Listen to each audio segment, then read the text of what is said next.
Good morning, everyone. Good morning, good morning, good morning. I am so happy to have you here with me today. We have a lot to talk about. We do. I want to give a couple of shouts out to the blessed one in the house. Thank you. Thank you. Remember, I gave you some homework, young lady. I gave you some homework. I need pictures. Good morning. Thank you. Good morning. I am about to bring up my fruit. And there she is. Hey. Hey. There's my fruit. Divalicious Living. That's what's up in here. Cool. Come on, London. From London. Come through, honey. Come through. Grand Rising, Nisi. Grand Rising, Lucky Marie. Okay, listen. Said congrats in advance for my 1,000 subs. I receive it. 1,000. I receive it. I'm not there, but I receive it. You on the way? I You receive close. it. You real close, ma. I do receive it. We have a lot to talk about today, but I don't even know if we're going to be able to get to it all. Oh. It's like that. All right. Okay, it's like that. But before we get into it, hey, Lucky. Before we get into it, we have the public service announcements. You know what time it is. Breast Cancer Awareness Month. Yes, it is. Protect the tatas at all costs, ladies. At all costs, ladies. We have all been touched by breast cancer in some shape, form, or fashion. Get the tatas checked. Okay? For those of you that are new to my content, I share that I started I had my first mammogram at 29 because there was a mass in my breast. My daughter, my fruit was 2. I was scared out of my mind, but I've been getting them ever since. Okay, ladies, pick a month that's you can remember. Your mother's your birthday month, your mother's birthday month, your child's birthday month, something that is going to remind you to get this done. Don't put it off. It is also Domestic Violence Awareness Month. When we think of domestic violence, we think about physical violence. We're talking about psychological, emotional, financial, all of that. Breast cancer as well as Domestic Violence Awareness Month. See something, say something, feel something, do something. Okay, now, the Jazz, that's my firstborn nephew. Rhyan Spunk Adams. You can find him on Spotify. You can find him on Apple Music. You can find him on Instagram. Instagram, I am Spunk. If you're in the Oklahoma City, Dallas area, he does serenades. He'll come to you. He's done Mm-hmm. many weddings, many of Indeed. Valentine's Day serenades. Yes, indeed, he does.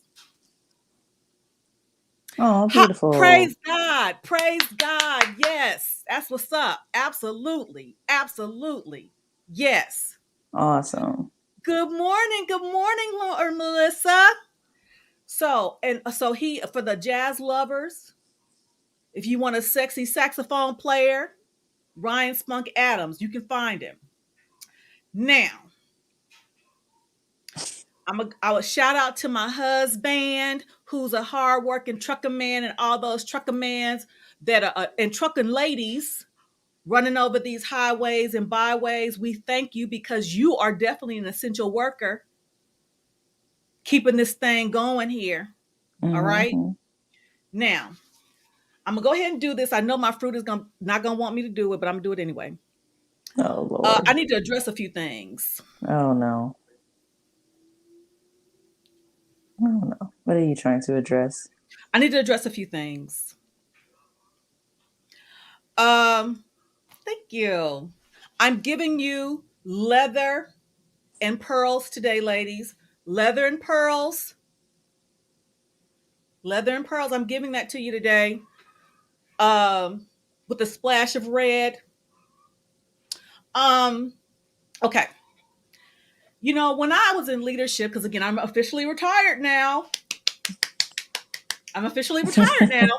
So when I was in leadership, I would give these supervisory and management briefings to new and experienced supervisors, and I would say leadership, supervision, management is not for the faint of heart.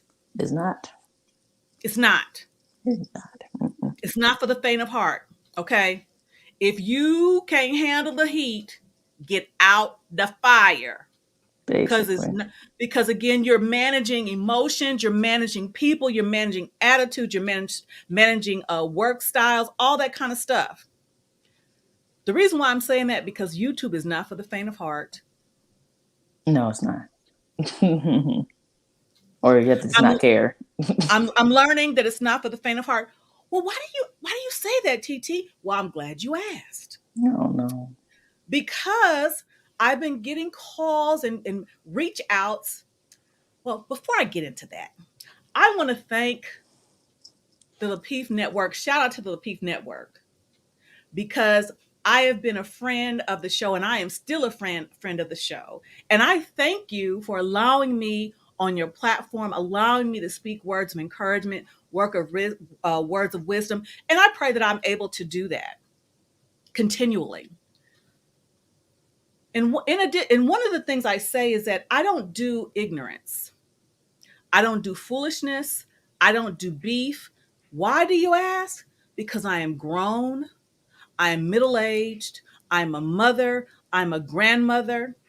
I'm 5'4", as in 54. I don't have time for that. I'm going to go places that I feel if a topic is being addressed, that I can add some value to it because it's about value added.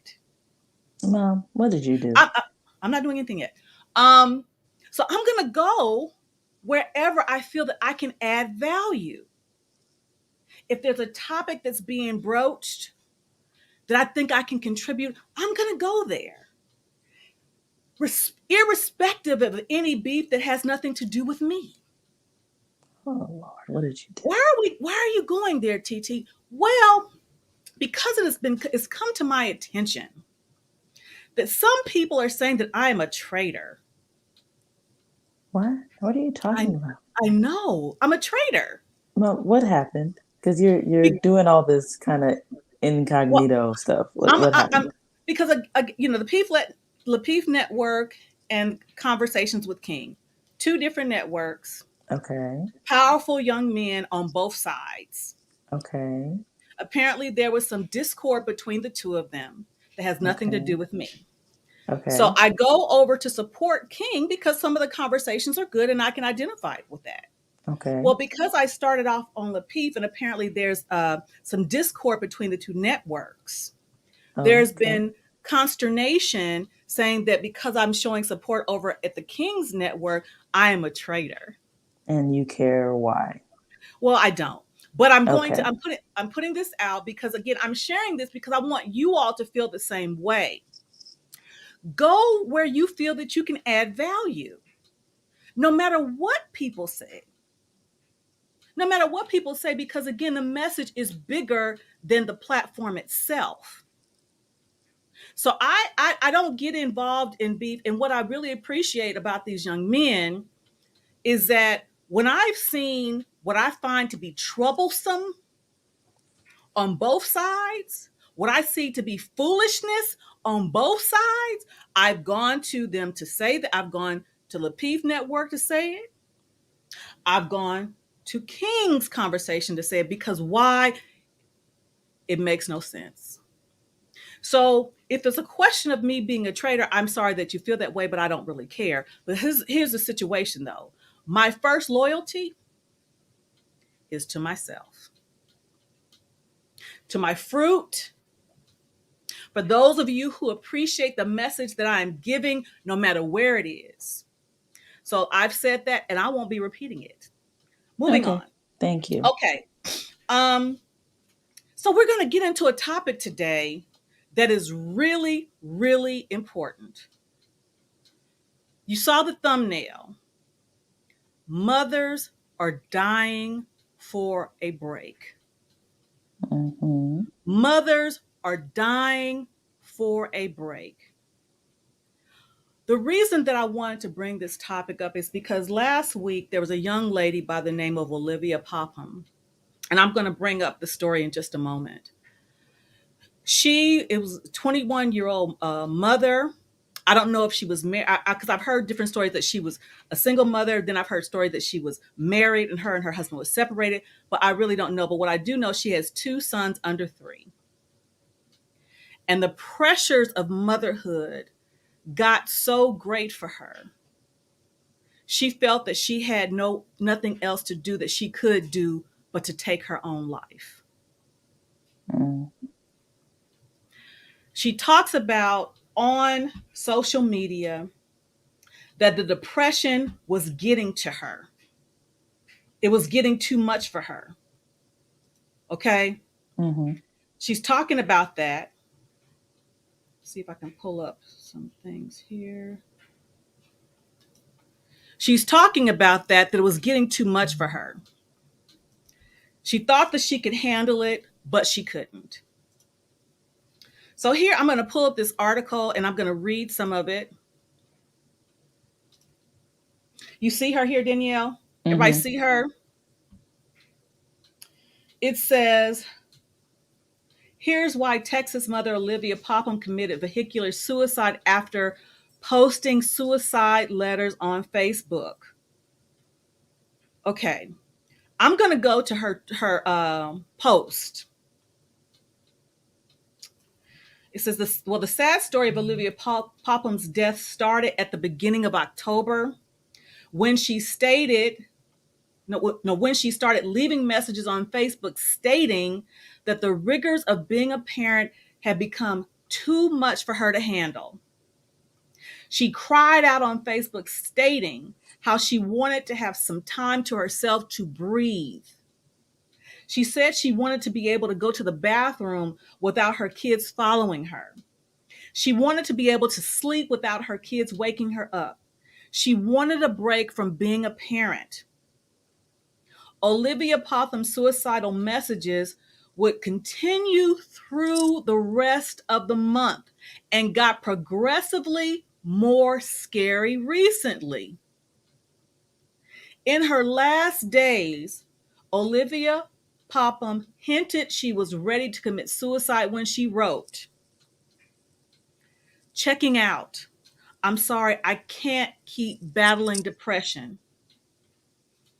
So she called out her baby's daddy for not helping her take care of their kids, saying, "If anything happens, do not give my kids permanently to their dad because while I was alive, you couldn't help take care of them, then wait until I'm gone. Okay. So look at some of the posts here.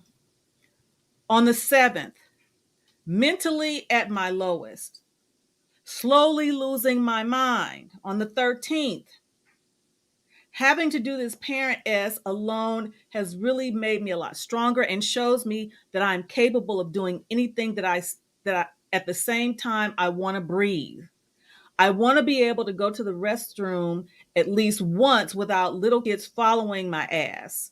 I want to be able to sleep because I don't have to get up just because kids are up. I want a break. I'm comfortable enough to say that because I'm human. Okay, there you have that. So this caused me to do some more research. Okay. Mm-hmm. Maternal suicide. Postpartum depression. I'm reading here an InStyle article that talks about let me pull this one up.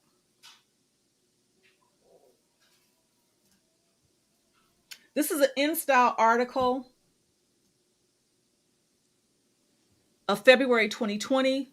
Suicide is the leading cause of death among new moms. This is huge. This is huge. There was a questionnaire. The questionnaire is part of an Edinburgh prenatal depression scale, which is used to detect postpartum depression among mothers globally. A score of 10 or higher, or a positive answer to question 10, the thought of harming myself has occurred to me, is suggestive of postpartum depression, while women who score above 13 are likely suffering from depressive illness of varying severity. Ladies, I want you to hear this. Suicide is the leading cause of death among new mothers. Is this new to anybody? Is this new to anybody? Danielle, what are your thoughts? I mean, it's not that surprising. I mean, I wasn't depressed. I think it was always more like in a flirting with a postpartum psychosis because I didn't want my child. I was Say it just again. like, mm-mm. My Now, life, when was this? When did you feel that way? most of my pregnancy, probably You like said until, most of your pregnancy? mhm. And then like the last month, I kind of liked the idea of having the child. And then when I had her, I liked to see her. I was happy to see her.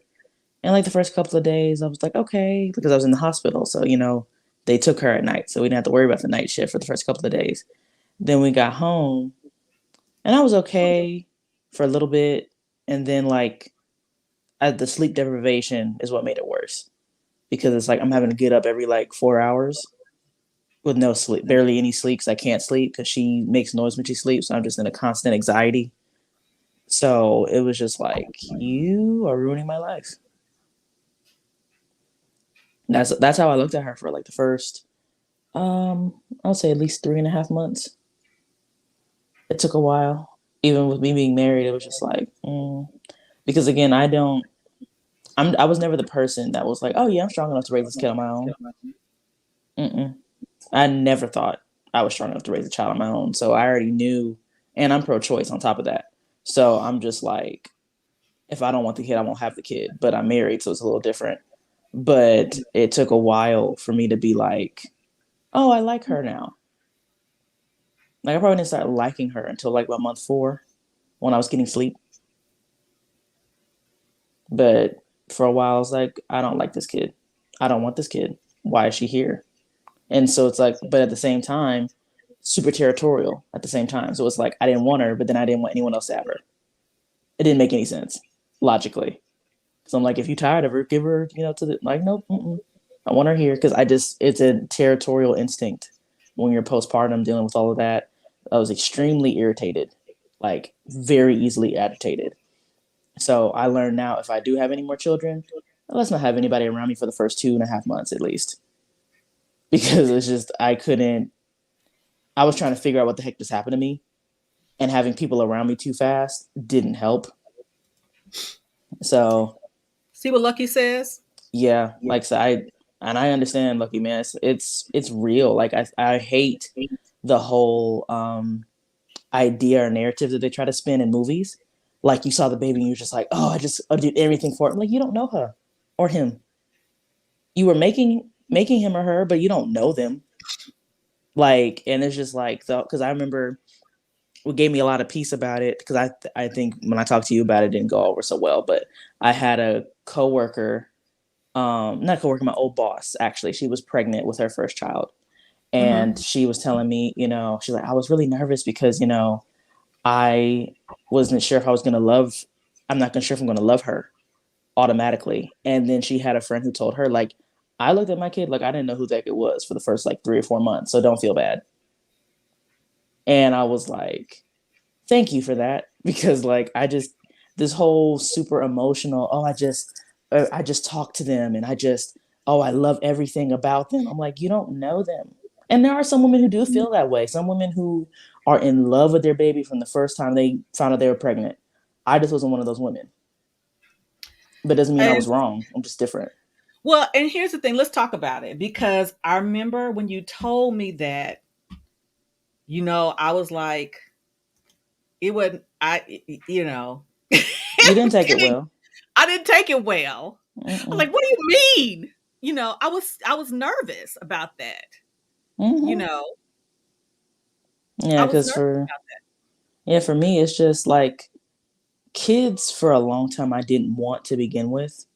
that. Like, didn't want because I mean, the environment I grew up in, why would I? So it was just like when I finally got okay with the idea of having kids, I got okay with the idea of having kids at 30, not at Wow. 27. Okay. Because for me, just again, I'm not saying anyone that if you love your kids the way you do is wrong. It's just for me in my experience, kids Mhm. suck the life out of you. That's all they do. Like kids, they take all your money, they take all your sleep, and they take all your time. So for me, I'm like, I want to have my life before I have a kid. So like when I was having one, I was just like, oh crap, my life is over. Yeah, I mean, here's the And thing. Just P said, I think I cried in the bathroom every day for about 3 months after having my son. I was so ashamed of the feelings I had toward my child.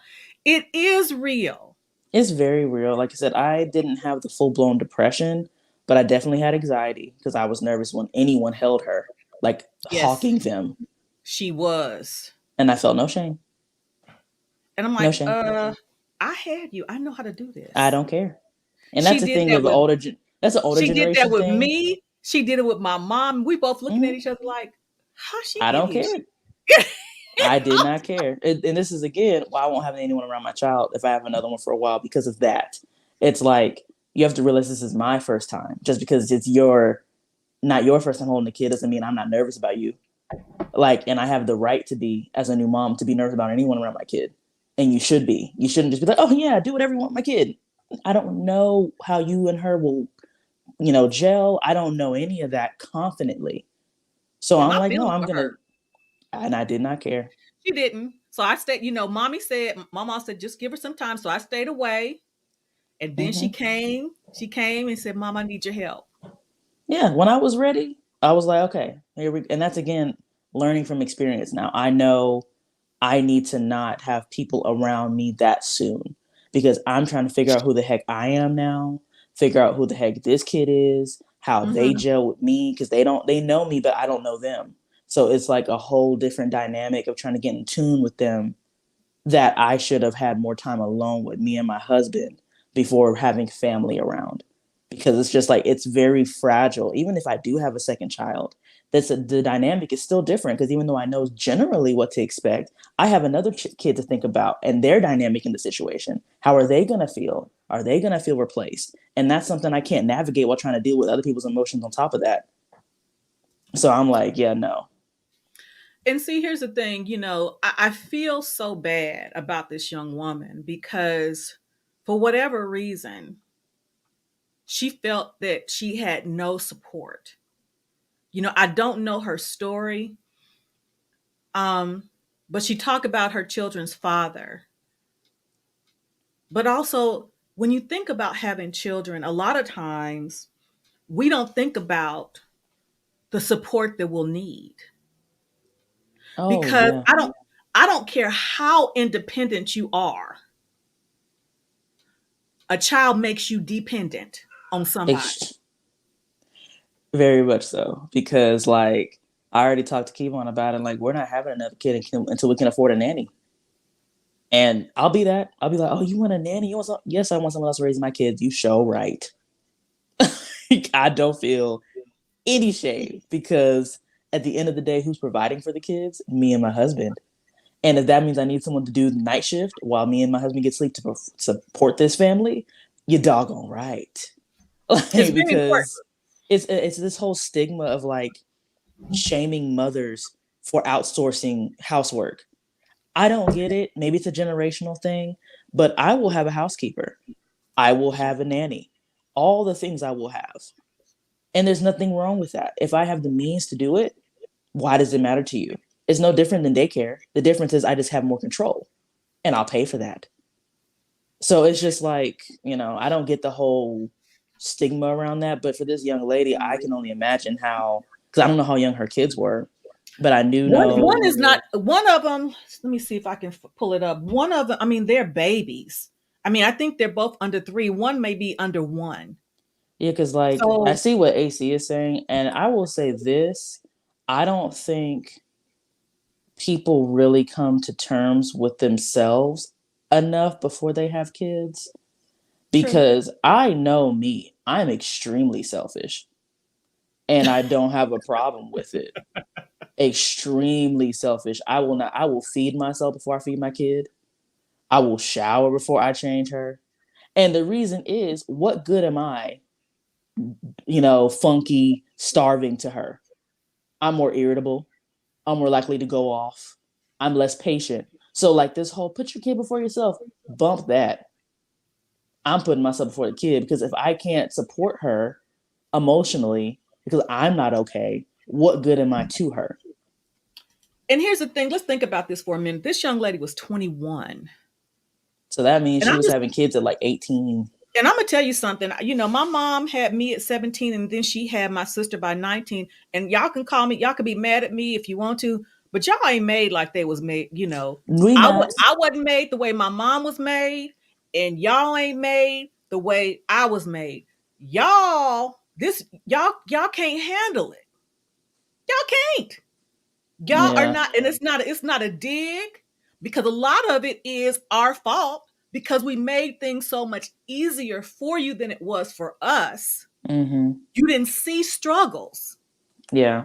So you don't know that the struggles are real. You know, y'all don't know that the struggles are real because again, sometimes it's a good thing that we made it look easy, but sometimes it's a bad thing too. And I will say this too, like I am a pro-choice person. I'm not here against any pro-lifers. That's not the debate I'm on. But I will say this. If some of y'all pro-lifers, you need to be wrapping it up double time because y'all don't believe in abortion. Oh, okay. That's cool. But then when you a single mom, because the nigga was no good, now you want to be mad. It's like you should have just used more protection. Like, because or just not have sex. Like, you know what I'm saying? I'm a pro-choicer. So it's like if I wasn't married, I wasn't having no kid. I'm sorry, I wasn't. Because I already knew enough of my mom's struggle alone to see that wasn't the life I wanted. I'm like, I don't see how that's attractive. So it's like if that is y'all, you need to seriously count the cost of laying down with somebody with no condom, or not or relying on them to be the one of protection. You not having no birth control. Like, you need to seriously count those costs. Or if you don't believe in none of that, you better stop having sex. Listen up. Okay, listen. I done told y'all. I got pregnant because I was half-ass taking my birth control pills. I'm honest with it. I want to let y'all know that. Don't do it that way. But guess what? After I had this one right here, I never slipped up again. Because it's like, again, like, kids are great in the right time. Right. Like, I am thankful, even though I wasn't ready to be pregnant, that I was honestly pregnant during a pandemic. Why? Because my job, we went work from home, which meant I don't have to worry about daycare. I don't have to worry about psycho people taking care of my kid, because I was able to have my pregnancy, be pregnant while working from home, had 2.5 months off of maternity leave, and then still was at home with her. She's 6 months old now, and I'm probably not even going to have her in any kind of, nanny service until maybe one, because again, my job is remote. So I'm thankful I And had if her you now. can't do that, ladies, and again, I want you all to share this. Oh, I lucky. want I you all just to, saw her. She said, I use protection and still got pregnant. I said, dago. yeah. And then that means she was meant to be here. Basically. That meant she was meant to be here. But listen, you know, my mom said, I did an interview with her. She said nowadays, and it's true, women get pregnant now because they want to, more often than not. Absolutely. Now, Absolutely. in some cases, I'm not going to say all, but in more cases than not, women get pregnant because they want to, because there are too many options to So you not get couldn't. pregnant. Exactly. Now, Like, there's sometimes it slips up, and we know that, but more often than not. And so, my point being is this: even when if you have a one, if there's a slip up and you have a one, I slipped up and I had my one. You know that you need to do whatever the hell you need to do not to have another one until you're married. And even when you're married, I'll just go ahead. I'm gonna put it out there. This ain't no secret. Danielle knows this. When her father and I got married when she was 5, he wanted to have another child. Well, by mm-hmm. this time, my daughter was 5, so we had already had our challenges before we got married. She was concerned. And I knew how difficult it was to deal with the one I had, her. So I said, I am open to having another child, but I want us to be together as a family first for at least 3 years. I was serious about that. And more women should be, because it's He didn't like, like it, but again, I had control over my body. And I mm-hmm. said, I want to wait 3 years for us to be as a family before bringing another child in, because again, I knew what it was like to hustle with the one I had. And I'm glad I stuck by my guns. Why? We didn't last 3 years. Exactly. And that's So the point. ladies, you got to be about your business. We have to, man, because again, it's not to say like, oh, what does the man do? Like, he should be wrapped up too, but you should also have an extra precaution, because things happen. Like, again, I'm married, so we have things in place. We've already discussed the plan. We're not doing no 202 foolishness. That ain't happening, because I ain't got the patience or the money yet. If I had a nanny money, shoot, I'd be cool. I would be stripping about it, but I don't have nanny money yet. So ain't no other kids happening up in here. But it's just the point of like, when you have all these kids out of wedlock, you have to count the cost, man. Like, the Right. first mistake, like you said, you got the first time and you didn't screw up again. But I No. know people who keep screwing up and be like, woe is me. No, no, no, no, no. By kid 3, there's no more woe is me. By You kid made two. this, by kid, like, you making these decisions, or lack thereof, at this point. Now, that doesn't mean because you keep making mistakes that you don't need support. That's not what we're saying. But it's to realize at some point, I hate to agree with Kevin Samuels. But even though he had the penis and got you pregnant, you still had the choice to conceive, and I mean, not conceive, but to carry it full term. You still had the choice. So even though you And got and pregnant, then too, if you don't want to have an abortion, there's adoption. Because there are many people who want children that can't have them. So let's keep it one thou wow. Shout out to Chicago Rilla. Okay, So listen. yeah. Let me go here. AC put up something that was really good. Some men leave because they don't want to deal with their kids either. Absolutely. And this is when we go down. This is why I'm saying again, no disrespect to the men. But for all my old heads, how many of y'all have heard mama's baby, daddy's maybe? All my old heads, what does that mean? It means that regardless, more often than not, mama got to take care of the babies. Mm-hmm. Even if there's a father who chooses not. Because he may help, he may not. Now again, I'm not talking all, so I ain't trying to have it. Don't play with me now. But more often than not, if a mom is about her child, she's gonna do what she has to do. Mm-hmm. So that means it's mama's baby. Mm-hmm. But here's the thing, like I said, no matter how independent you are, nothing makes you dependent like having a child, especially if you're not married.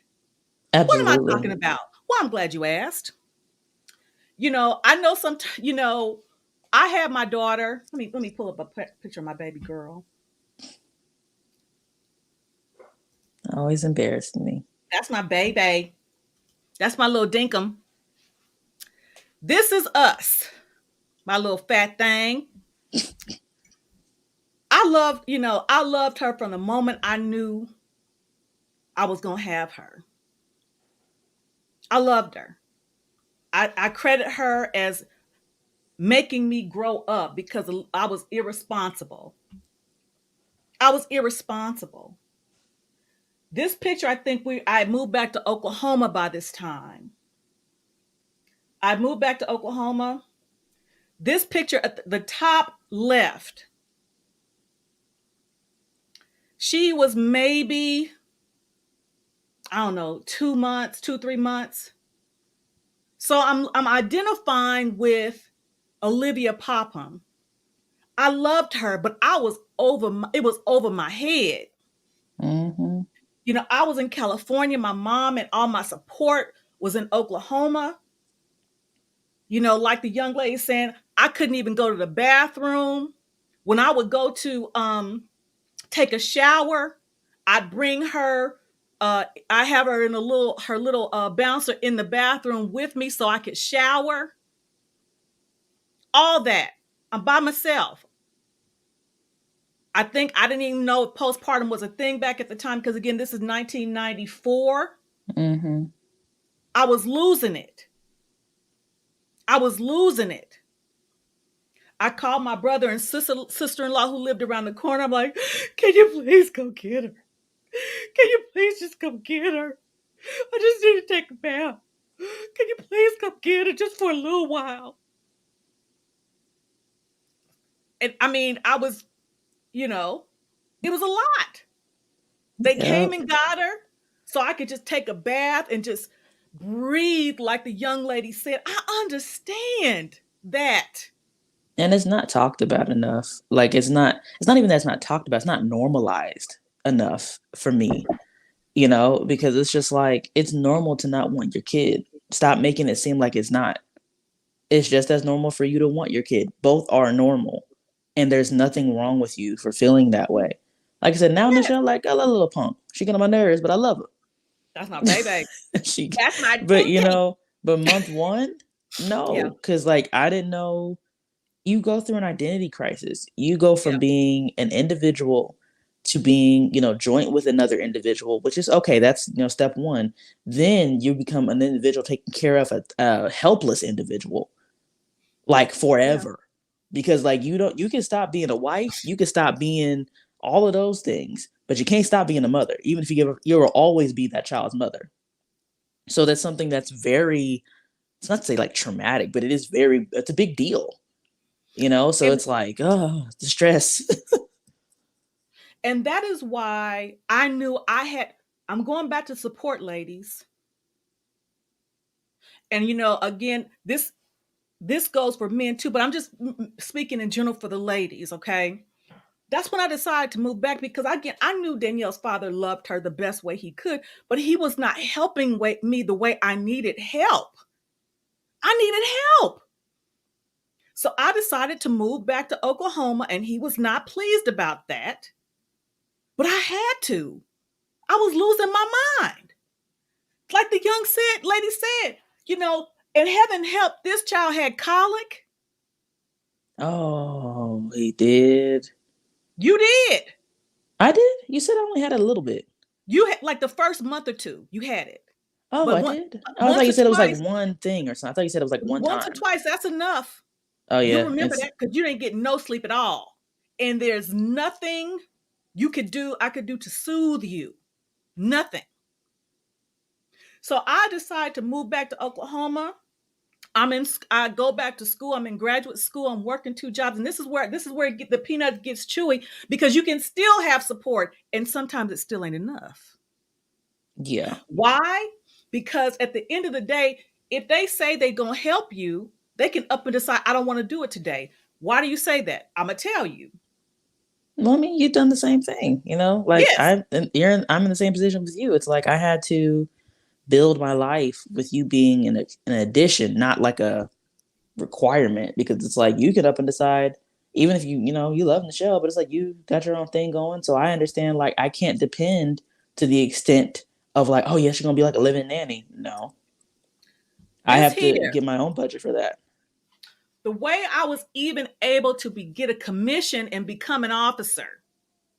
Listen here. I moved back to Oklahoma. I went back to school. I wanted to become an officer, and this is why still Uncle Stu, if you're still listening, that's why I said it took me 4 tries in 10 years because when I was in officer candidate school when I got pregnant with her, and that was try number 3. so so I had to stop my dreams of becoming an officer then.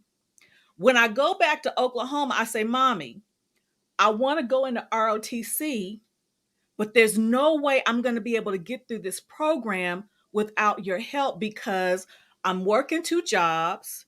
I'm in graduate school. I have to go to ROTC, which means I got to do some field training exercises. I got to do PT in the morning. I got to do all this extra stuff. I said, Mommy, will you be able to help me? I said, if you say you can't help me, I understand. But I need to know if you're going to help me because I'm not going to be able to get through this program. She said that she would be able to help me. She was going to take care of Danielle on the days that I have to go. I could drop her off in the morning. That was the plan before I ever signed the ROTC contract. I talked it over with my mom. A few weeks, it's working out. It's working out. One day I go to drop her off. She said, I don't feel like it today.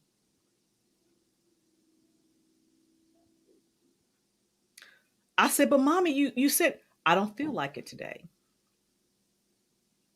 Guess what I had to do? I put her back in her car seat, drove her to campus with me, and took her to every class because she was my kid, not my mom's, even though my mom said she would help. Yeah, and it's really like for unless you can afford hired help, like you can't depend on family like that. They're great to have. Like I said, even with you, I learned that real quick. Like I can't depend on you in that way. So I understand. Like if I have another kid, I can't like be like, oh yeah, my mom's gonna help. No, let me see what I can afford for a nanny, someone who I can hire, someone who like I'm paying you to be here because It did. it's just what it is. It's like I'm not saying that you don't come around, y'all, so don't read into that because she does. But it's It just the point. I understand. Like I can't be like, oh my gosh, my mom is always gonna do this, and I can't expect her to change her mind. Like no, she can at any time. it did crush me. It crushed me, and I was upset with my mom largely because I went to her before I even signed the ROTC contract, and she said that she would. But she was my child. Now I'm not gonna lie and say I wasn't pissed off about it because I was, Yeah. because you said you would help. But, and for the most part, she did. For the most part, she did. But there were some times that I would drop her off. I would go to drop her off, and she would say, I don't feel like it today. So I'd have to bundle her up, drive her 30 minutes to campus, sometimes take her into the ROTC lounge, and some of the cadets and some of the ROTC staff would watch her while I would go to class. Hey, at least that was a good baby. Yes. And then even when I'm on active duty, praise God, God directed me to somebody who would love my kid and take care. But again, I'm dependent on these people. I'm dependent. So if Yeah. you're not ready for the responsibility, you better do what you need to do to ensure that it does not happen And that's real prematurely. talk. Like it's not in any way of shaming single mothers or single fathers. It's not any way, but it's just like you need to count the costs because the Yes. kid is a lot, man. Like my child, again, I love my child, but she even determines how fast I can progress in my career. Because it's like, unless I'm getting a substantial raise, I can't just take any job. Because if that job requires me to be in the office, that means I got to hire a nanny, which means I got to pay their salary. So, it's entirely different dynamic. You can't just move how you want to move when you have kids, unless Nope. you have the means to do so. Nope. Like, it's just what it is. So it's like everything gets easier, obviously, if you have money, obviously. Yes. So it's Yes. like if you know financially you're already struggling, stop having more kids because it doesn't get any easier. Mm-mm. It's just more mouths to feed. And interestingly enough, I don't think that she looked at it that way, but I think when my mother said yes, I think she had every intention of doing so. I really do. But what happens is kids are tiring. Very. And I think she bit off more than she could chew because I thought, she probably, same here. You did too. You thought, oh Same yeah, I could here. be there every Yeah, day and yeah, I could da come every da. day And then after the before I first knew week it, by 2 weeks, she's like, yeah, so I'm like, because try to tell you. exhausted, exhausting. And that is why kids are for the young, I'll say, but don't be young and foolish. Because I Exactly. look at some of the things I did when I had her. I don't know how I did it. Again, working two jobs in graduate school and ROTC and a toddler. What? I get tired just saying it. Yeah, it be like that, man. I'm trying to tell you. So it's just like, because again, I understand now. It's no shade to my mom, y'all. So again, do not read too deep into this. I was like, but my mom had a lot of like, oh yeah, I'm gonna do this. I'm like, I'll do that while I was pregnant. And then when she got here, it switched up. Again, my mom had the best intentions, but you can't expect the people who say they're gonna be there for you to always be there because life, even if it's not from a selfish ass point, life just happens. It's like you think you can do it, and then you're like, bro, this is a lot more than I thought I could do. So I need to do something else. It Because is. I already knew, I knew it was real. My mom said, I think I'm gonna start looking for some nannies for you. I said, oh, yep, she has reached her capacity. She has reached her capacity. So I Yes, learned I did. then it's like, okay, so now that my mom has reached her capacity, it's only been 2 weeks. I need to wait to have any more children because it's like I can't depend on my mom, at least right now. Maybe when Right. Nichelle is older and can do Yeah. more fun things, like go to the zoo and go to the mall and do those kinds of things, then maybe my mom can help out more because it's easier to deal with. Because I mean, shoot, we have friends who have kids who would love to be around Nichelle, but she's too small. She can't do anything. She can't even sit her body up too long. So having a baby that helpless around you is a little bit more time consuming versus when they're just talking your ear off, but they can still feed themselves and go to the bathroom on their own. So it's just not the same. So you have to count, like I would say for anyone who wants to have kids, count those first 2 years as a loss. Basically, you're gonna be on your own or hire help because it's just hard. People can't do the whole potty training thing and teaching you how to walk thing, and that's a lot of hands-on time that not everybody has. And here's the thing we talk about, I think somebody put it in the chat earlier that, entertainment, social media, all this kind of stuff, that's their life. or a That ain't facade of yours. it. That ain't yours. Because Because again, again, like yeah, they can hire help. exactly. That's the key. It's like we're not in a position to hire a nanny yet, but we will be. So by the time, if Michelle's 3 and we can afford a nanny salary, then yeah, we'll have another kid. Because the nanny isn't just for me to like not see my children anymore. It's so that our life can keep functioning. So it's just that part is where people they don't think that thoroughly into it like I do. They just sit and like, oh, I had sex, oh, I have a kid, okay, I'll just raise them. You don't count the years of time that is going to take for you to one adjust, one get your life back, one get your body back while also raising a child at the same time. Like that's not something you just jump in with no consequence. It's something you gotta. Because again, I've always taken raising kids very seriously, probably more serious than most people in my generation. Because I know I am molding a person. I'm not just taking care of a kid. You know what I mean? So it's like I want to make sure that I have a solid foundation for the kid to stand on. But if I'm not solid, and if we have no plan, and if we don't have the means, then that kid has an unnecessary struggle that they didn't ask for. Kids don't ask to be born. And it's not fair to put them at a disadvantage because you didn't have your crap together before you had them. Okay, so for my mothers that are in the chat, put a 1 in the chat, and I think some of you've already spoken to it. Put a 1 in the chat if at any point you felt like after you had a child or your one or however many child that you didn't want that child. Put a 1 in the chat. It's a one for me. If you felt like you made a mistake, I was wrong. I made a mistake. Put a 1 in the chat. Yeah, that's if they'll admit it. I'll admit it. You It's know, like again, I don't have any shame in it. I have no shame in it, they bro. putting it in there. But here's the thing, and you bit off more than you can chew. I'll put a 1 in the chat. I bit off more than I can chew, straight up. I put, Yeah, I bit off more than I can chew. and Put a there's 1 nothing in the wrong with that. put a 2 in the chat if you experienced depression at any time during the Or first anxiety. anxiety, depression, the first 3 years of your child's life. Put that in the chat. Put a 2 in the chat.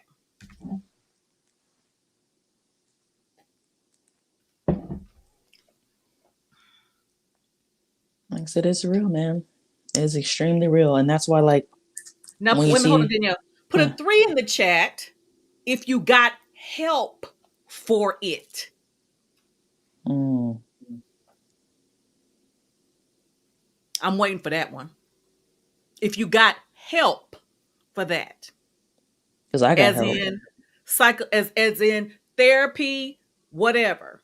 I went to my therapist right away Okay, I see two. Okay. because I tried to not go because I thought, oh, it's just right now, but Kevon kept like, you need to go see your therapist, Mhm. Mhm. like because again for him having a child was like the best thing. He was extremely excited to have a kid. Me, I was like, this thing is a time suck. Like, and it just I mentally it took a minute. So I went to therapy, but it took me a while. Daryl, I will say this, young man. I saw a picture of you and your baby girl. Girl, she like a baby doll. That's Now she like a doll baby. Oh, and you can tell he is a proud papa. oh. I mean, you can tell he is a proud papa. You keep doing that, young man. You keep doing that. Because the first man she falls in love with is you. Mrs. Shake Snyder. I think Uh-huh. that if I'm saying that wrong, she said postpartum while pregnant. If that's a thing, it is 100% a thing. Yes, it Like is. 100% a thing. You can be messed up having your second kid, man. Like I said, that's why for me, I'm doing everything I can to wait for that second kid. Because like I said, if we have one, I don't want to feel the same way I felt about the first one. I want to be happy, but there's a place, again, for my house financially, that I want to be, to where I can make moves about hiring help before I introduce another kid to the mix. Because again, I love Nichelle, but she a lot. She going off right now on her father right now, just talking up a storm. This is it right here, Miss Shake Snyder. I tried to not go and pray it off. However, that's And that's it. the part. That's And it. that's the part. Like, you, again, I am not anti prayer. I prayed while I was going through a postpartum spell. And I knew in my heart that this feeling was temporary. But my husband still was like, you need to go talk to somebody. And I did. Because it's like, there's stuff that, even though, even like, let's say you had the best case scenario, let's say you were still getting sleep, let's say you were getting sleep because you had help and all of that. If you are still not okay, you need to speak to somebody. Because I knew a And there's lot of my nothing wrong with issues. that. I knew a lot of my issues came from sleep deprivation, because I'm not the kind of person who can operate on a little amount of sleep. I need my 8 hours plus every day. If I get less than that, I need to take a nap because I just can't function. But there are some people who can function on less sleep. But because I'm not one of those people, it made the parenting in the middle of the night that much more challenging, to the point my husband took it away from me because I And wasn't see, check this okay. out. I want y'all to hear this, ladies. Her husband took that part away from her. Okay? I didn't have that. I was Exactly. on shift So, constantly. like, think And about see, that. here's Like, the think, thing. I still And this, needed therapy and I'm married. right. And Like, here's the thing. I'm not going to lie. There are some times I would look at her and I loved her and I felt so guilty about it. I'm like, I want to throw her. yeah, I didn't, but I wanted to throw her. yep. That's why shaken baby syndrome is called a syndrome, because a lot of people want to shake the crap out of their kids to get them to act right. But But they mentally, we're not okay because they're doing what a baby's supposed to do, and cry. again, that's what the article was talking about. She wanted to break children. The babies were just doing what they were supposed to, what they do, but she couldn't handle it. Because She she couldn't wasn't handle okay. it. And that's the point. Okay. It's like, we need to, again, I'm not saying, oh, yeah, just like let it be what it is now that you have several kids. But it's just the point, like, for those who don't have kids, or those who are in relationships but not married yet, and I mean, a friend, y'all having sex, count the cost, man. Like, seriously. Because I will say this, like, I my husband knew when we were dating, we're not having no kids out of wedlock. It's not happening. I said, no matter how much I love you, which I do, I don't know you yet to confidently say we would be good with a child at this time. Not saying that we would not ever. I'm like, but there's a maturity that needs to be on both parties before introducing a child into it. Like, that's why I'm someone who, like, if y'all want to be married, great. If y'all want to have kids, great. But don't get married and try to have a kid in the same year if you know Yeah. you are not okay already with the dynamic. Like, if you already kind of fuss and fight before the kids come in the mix, you're gonna have something to really fight about when the kids get in the mix. And that's why when her dad and I were married, I'm like, hold it, we got to wait, Because and it's real. I'm glad I made that standard. Because, like, me and my Okay, here. husband, we go ahead. He says my grandmother, mother, sister, and cousins had to sit down with me because I had a stuck feeling of depression for at least a year. Yes. And you're asking yourself, what is wrong with me? And let's think about this for a minute, ladies. I want you to really think about this. Before you started your menstruation, think back. Before you started your menstruation, your mom noticed something different and you started having these attitudes, you're sleeping a lot, you got moody, you're snappy. And it could be a whole year before your cycle ever starts. Same thing here, because your body is going through a chemical change and it's manifesting itself. Same thing. Your body, your hormones are just all over the place, not even just 9 months. it starts from when you start to get pregnant all the way through. So we're talking about maybe a year Or of more if you're hormonal breastfeeding. imbalance. For You me, know, it'll be basically 2 years. I was talking to my mom, telling her how Danielle was tripping when early in her pregnancy. She said it's her hormones. She said, Danielle would look at the sky and say, I wanted the wind to blow. I don't like the way the wind is blowing. It's just like that. I cry. I remember, I laugh at it now because it didn't make any sense because my husband likes to be petty and mess with me. So he like really irritated me and I just want to like throw my phone at him. And I was like, why do I want to throw something at you? Like, I just want to, like, he was being himself, and I just really just wanted to throw something like at his face. And it's just like, I just had to do it, but it's just horrible. And here's another thing. When I was working, when I was pregnant with Danielle, it's a wonder I wasn't fired. I was a fool at work. And I had the nicest boss. He was like a dad. He would let me take naps. He would just, they just loved me. And they would do the nicest thing for me after I would just act a plum fool. So once I gave birth to Danielle, he said, okay, listen, Terry, you can't get pregnant no more while you work for me, okay? That's when you know it's bad when they ask you, yeah, you Yes. can't have no more kids. Not here. He said, Not not here. while you working for me.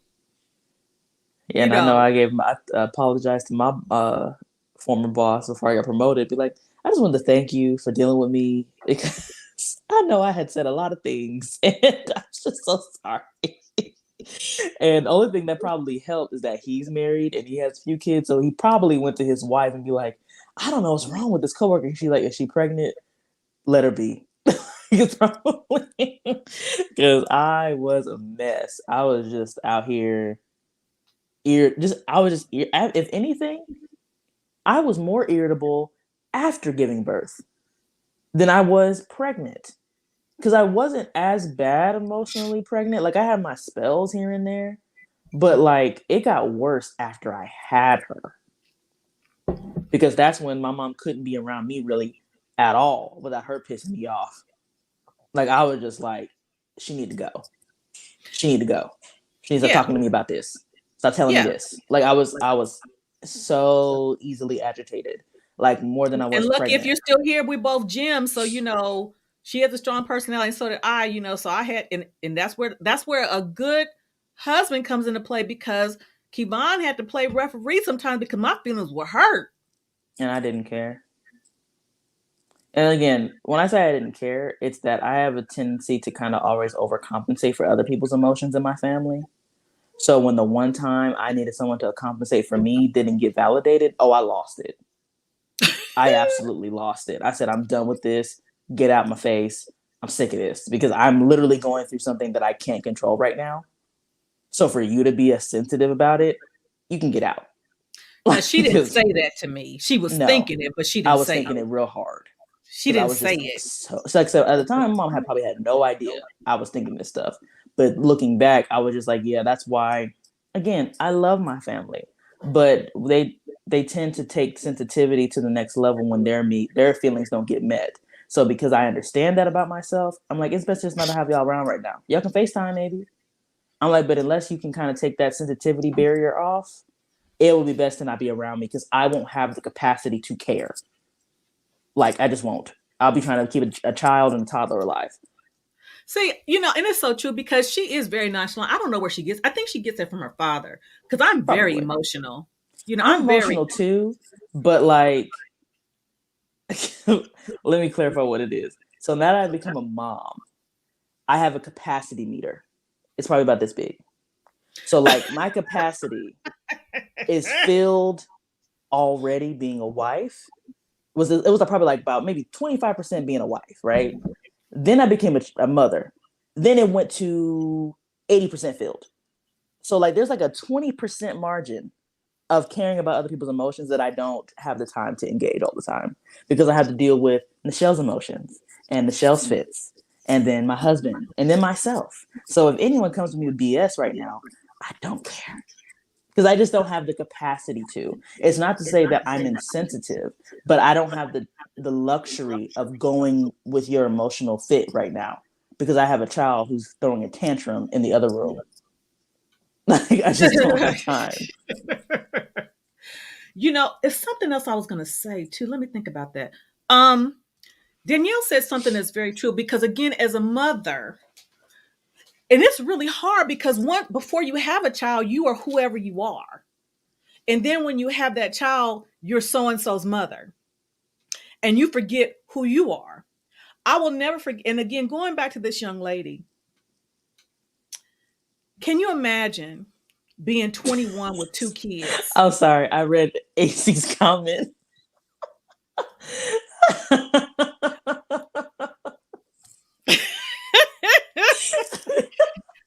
Can you imagine being a mom? Because again, at 21, I was straight kicking it on the campus of University of Oklahoma. Please, I was I turned was up turning somewhere. up.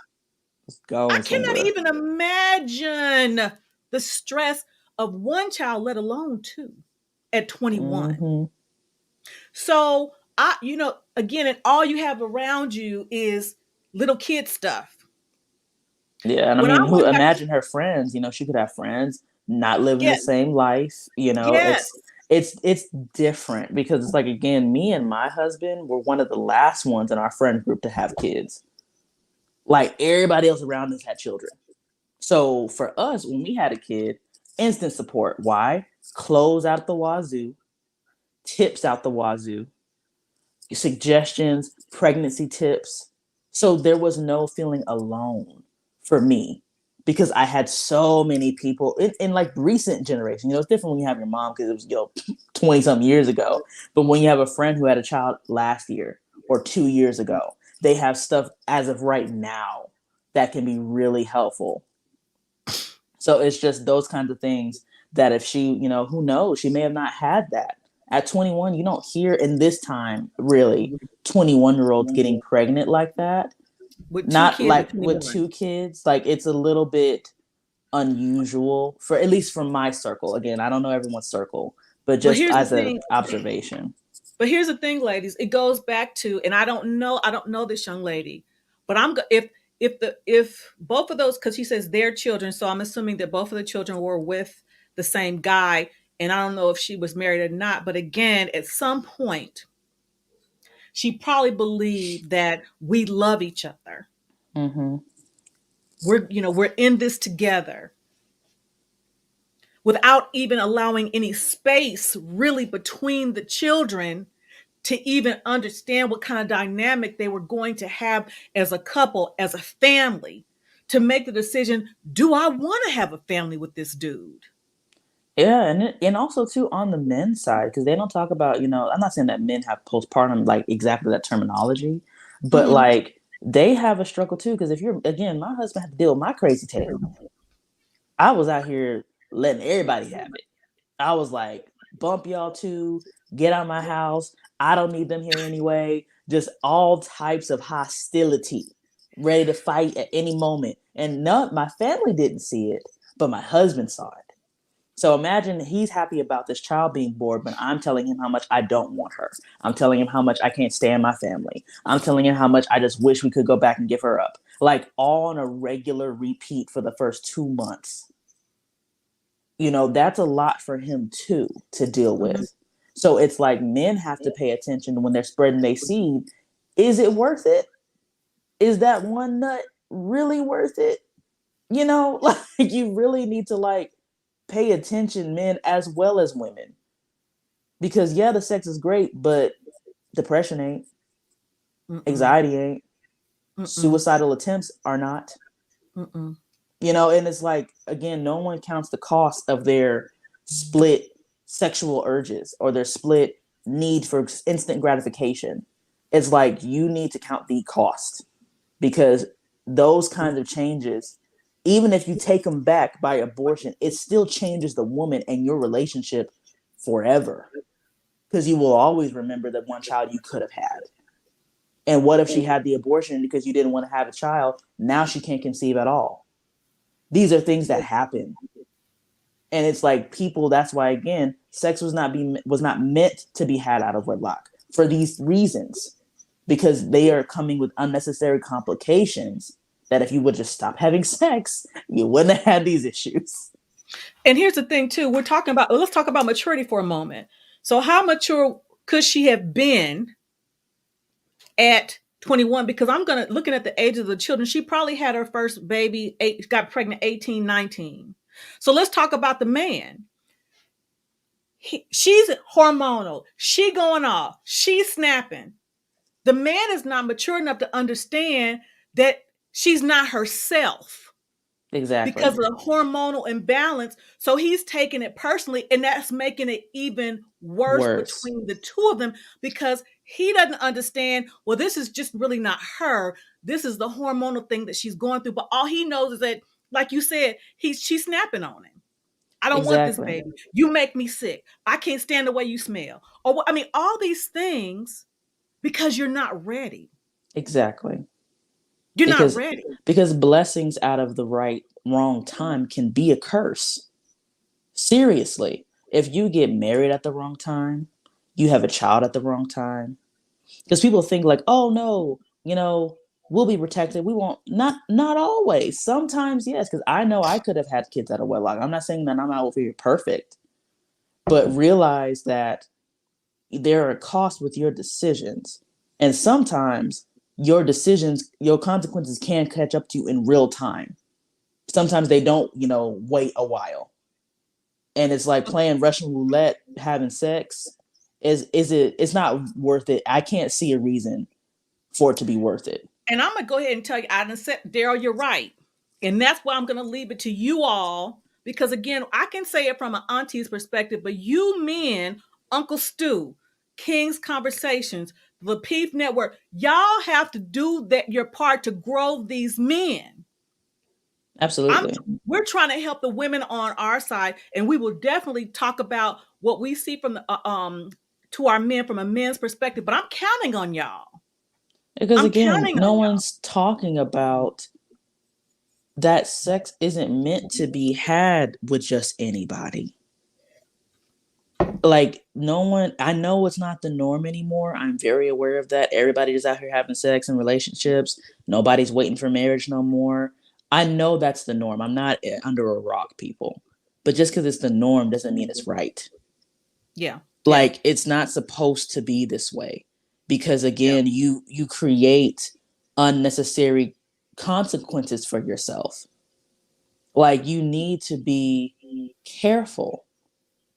And I'm not saying be careful like, oh, just, always. I'm just saying be careful with who you even decide to lay with. This is a good comment here. Says, I know the stress of it. I was a preschool teacher for 15 years and saw the stress in the students and parents. I Yeah. didn't have my daughter till I was 37. Listen, And there's no it's way, serious. there's no way a child in preschool should have that stress. It's not fair to them. It's not because again, kids do not ask to be born. They do not ask to be a nuisance. They do not ask to be a burden. They have no choice but to be. So for you to be looking at your kid like, why can't you do this? They're a child. It would be like me looking at Michelle like, why can't you talk? She's 6 months old. She can't do something she wasn't created to do yet. Yes. Like it's not the child's fault that you feel this way. So it's just like you need to get it together, people. And Like listen, I'm not coming to y'all like I got it all right because that is why the channel is started. I put my daughter in the middle of stuff that she didn't need to be a part of. I will never forget, Lord Jesus. And hear me, ladies. Hear me, men. Because I couldn't compartmentalize effectively. I would be mad with her dad. We argue, and then I turn around and look at her because she looked just like him. And I will never forget one time, Mommy, why are you looking at me like that? again, not my fault. I didn't ask to be born, didn't ask to be made. But her emotional issues, I paid the price for those. And it's not fair. And this was before I was ever diagnosed.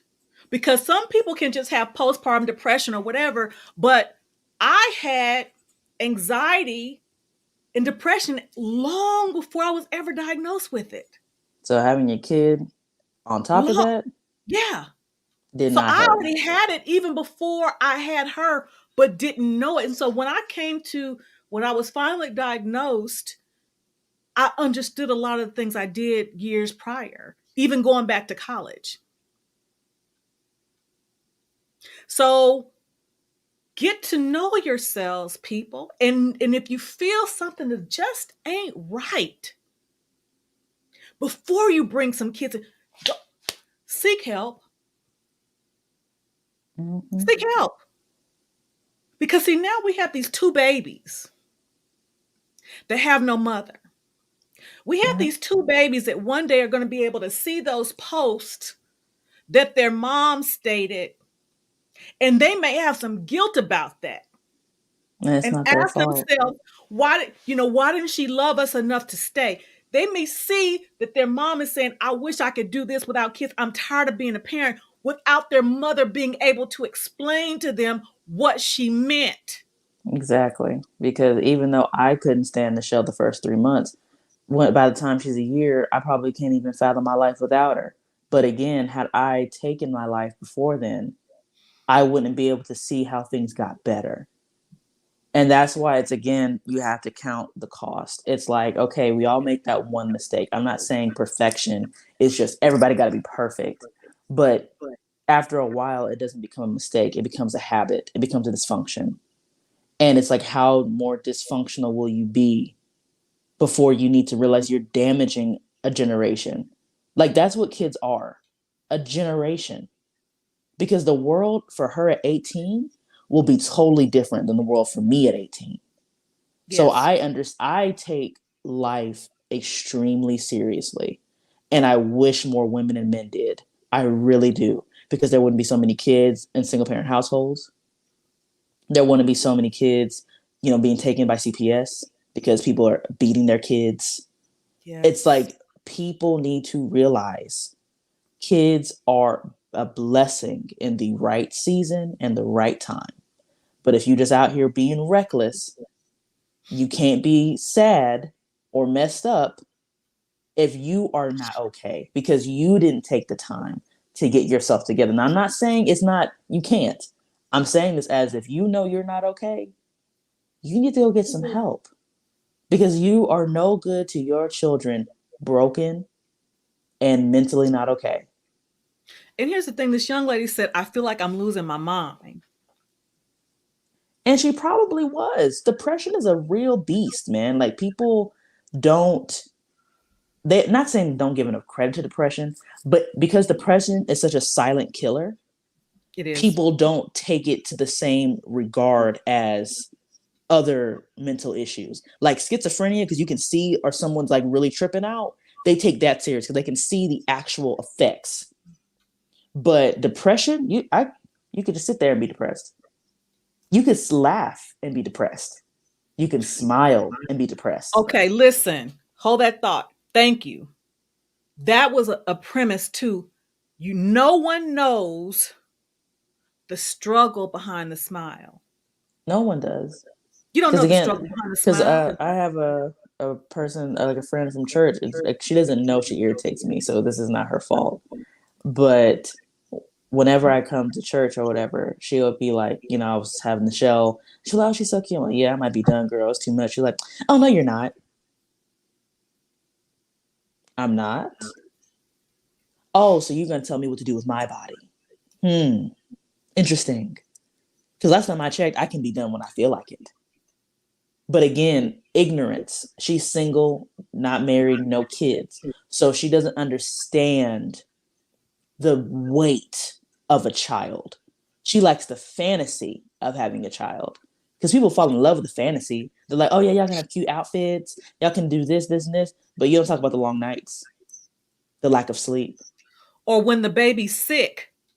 Let's keep it 1,000 wow. Or The even baby's just, sick. by the grace of God, the show hasn't been sick yet. But again, breastfeeding.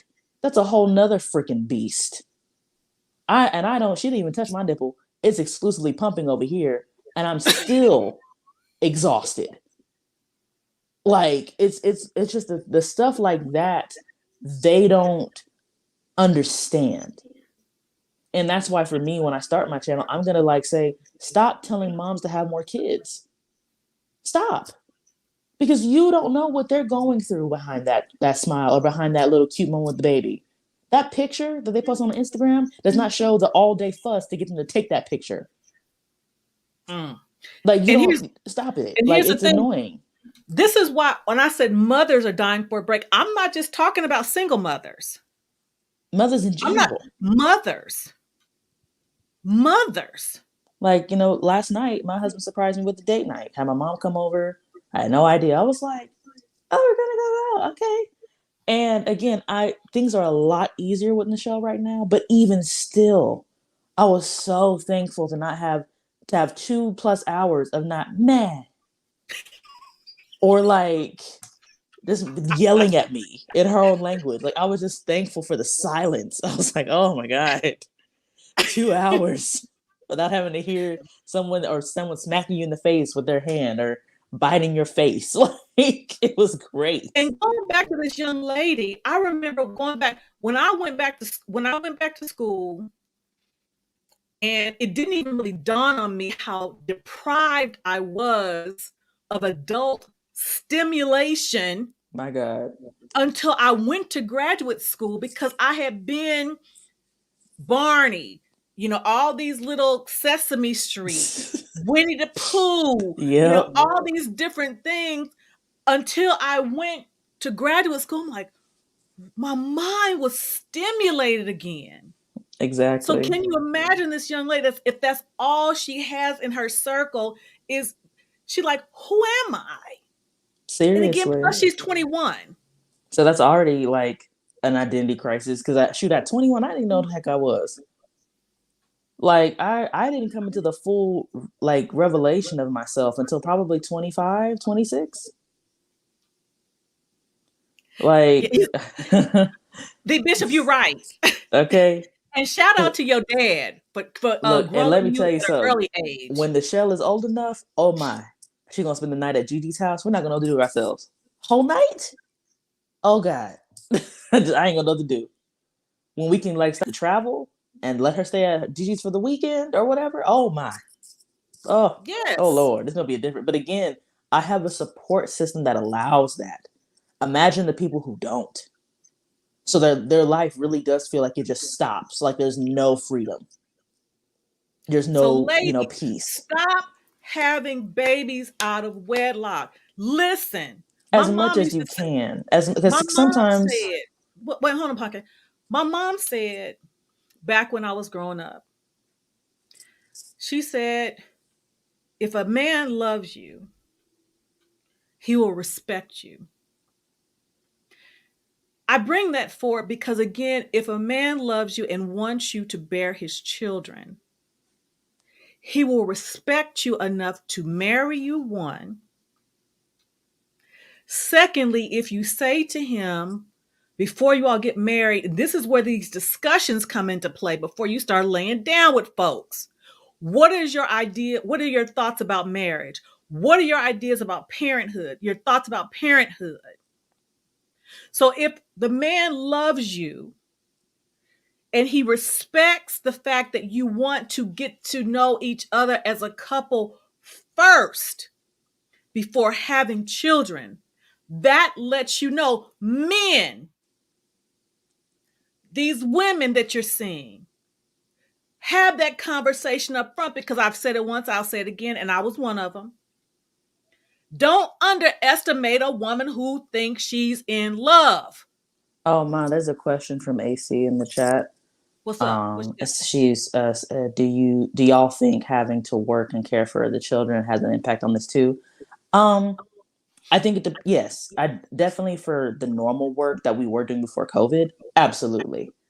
Like having to if I was having to do an office job right now, like being in the office, I probably wouldn't be nearly okay mentally as I am now because I would be extremely paranoid, extremely anxious because all I'd be thinking about is my child okay?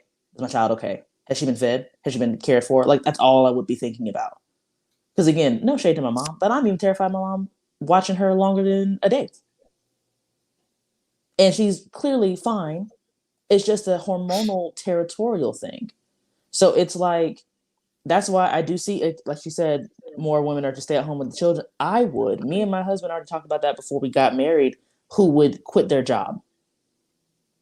We already talked about that because, like, if it got to that point, I'm not paying for daycare.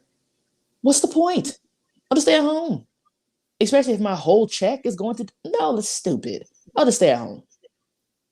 Because again, I am very much protective of the legacy me and my husband have built. So if that means I have to find other ways to make money, then that's what I do. No job is worth the safety of my children and the sanity of my mental state. No job. Okay, but my sister taught her to protect herself and to make sure she was careful. There was other comments, babe. Oh, let me stop. There's other.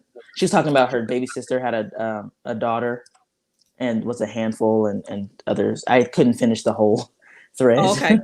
um, but it's just like, again, people. I don't think people are taught enough, one, about sex, and two, they're not talked about the sanctity of sex, and that's where, in my opinion, the church has failed us as a people. Because I already told my husband, I said, y'all don't want me at no relationship conference. I'm gonna tell you like it is. Like, I'm gonna tell you, I ain't gonna be no super holy, leaving y'all wondering I'm gonna tell you what it is because nobody does.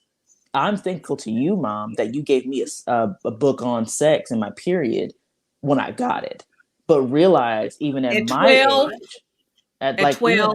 even at my age, when I did learn about sex, all of my other friends came to me with questions because I was the only one who was taught, which is a problem because it's like I should know how my body works. I should know what it means to what ejaculation means. I should know what an orgasm means. Even if I'm not doing anything, I should still know because like that's the issue is that a lot of people are out here ignorant and getting caught up.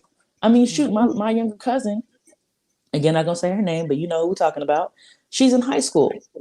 And she was out here having sex, and me and Kevon were very frank with her. She's like, "Do you know what your clitoris is? Do you know?" She's like, "No." Like, okay, so you don't know what an orgasm means, but you're having sex. Like, that doesn't make any sense. Or she has friends who are like, "Oh yeah, you can't get pregnant if it's from the back." What? What? But this is the generation that's coming after me, and they're still clueless, and that is a problem. Because that's how you get these babies at 18, 17. Because no one talked to them about sex. Oh, I guess I lost my mom. Don't know what happened here. But yeah, y'all. I just definitely think we need to be more careful with, one, educating ourselves on sex, educating the next generation on sex, and making sure that like we're okay as a people to stop doing the same mistakes that our parents did. Because we have more information than we ever did in the generations before. That So was your there's no grandmother. reason. Huh? Oh, my mom. That was your grandmother. But yeah, that's what I'm saying. So it's just like this generation now going forward, there is no excuse to not be safe.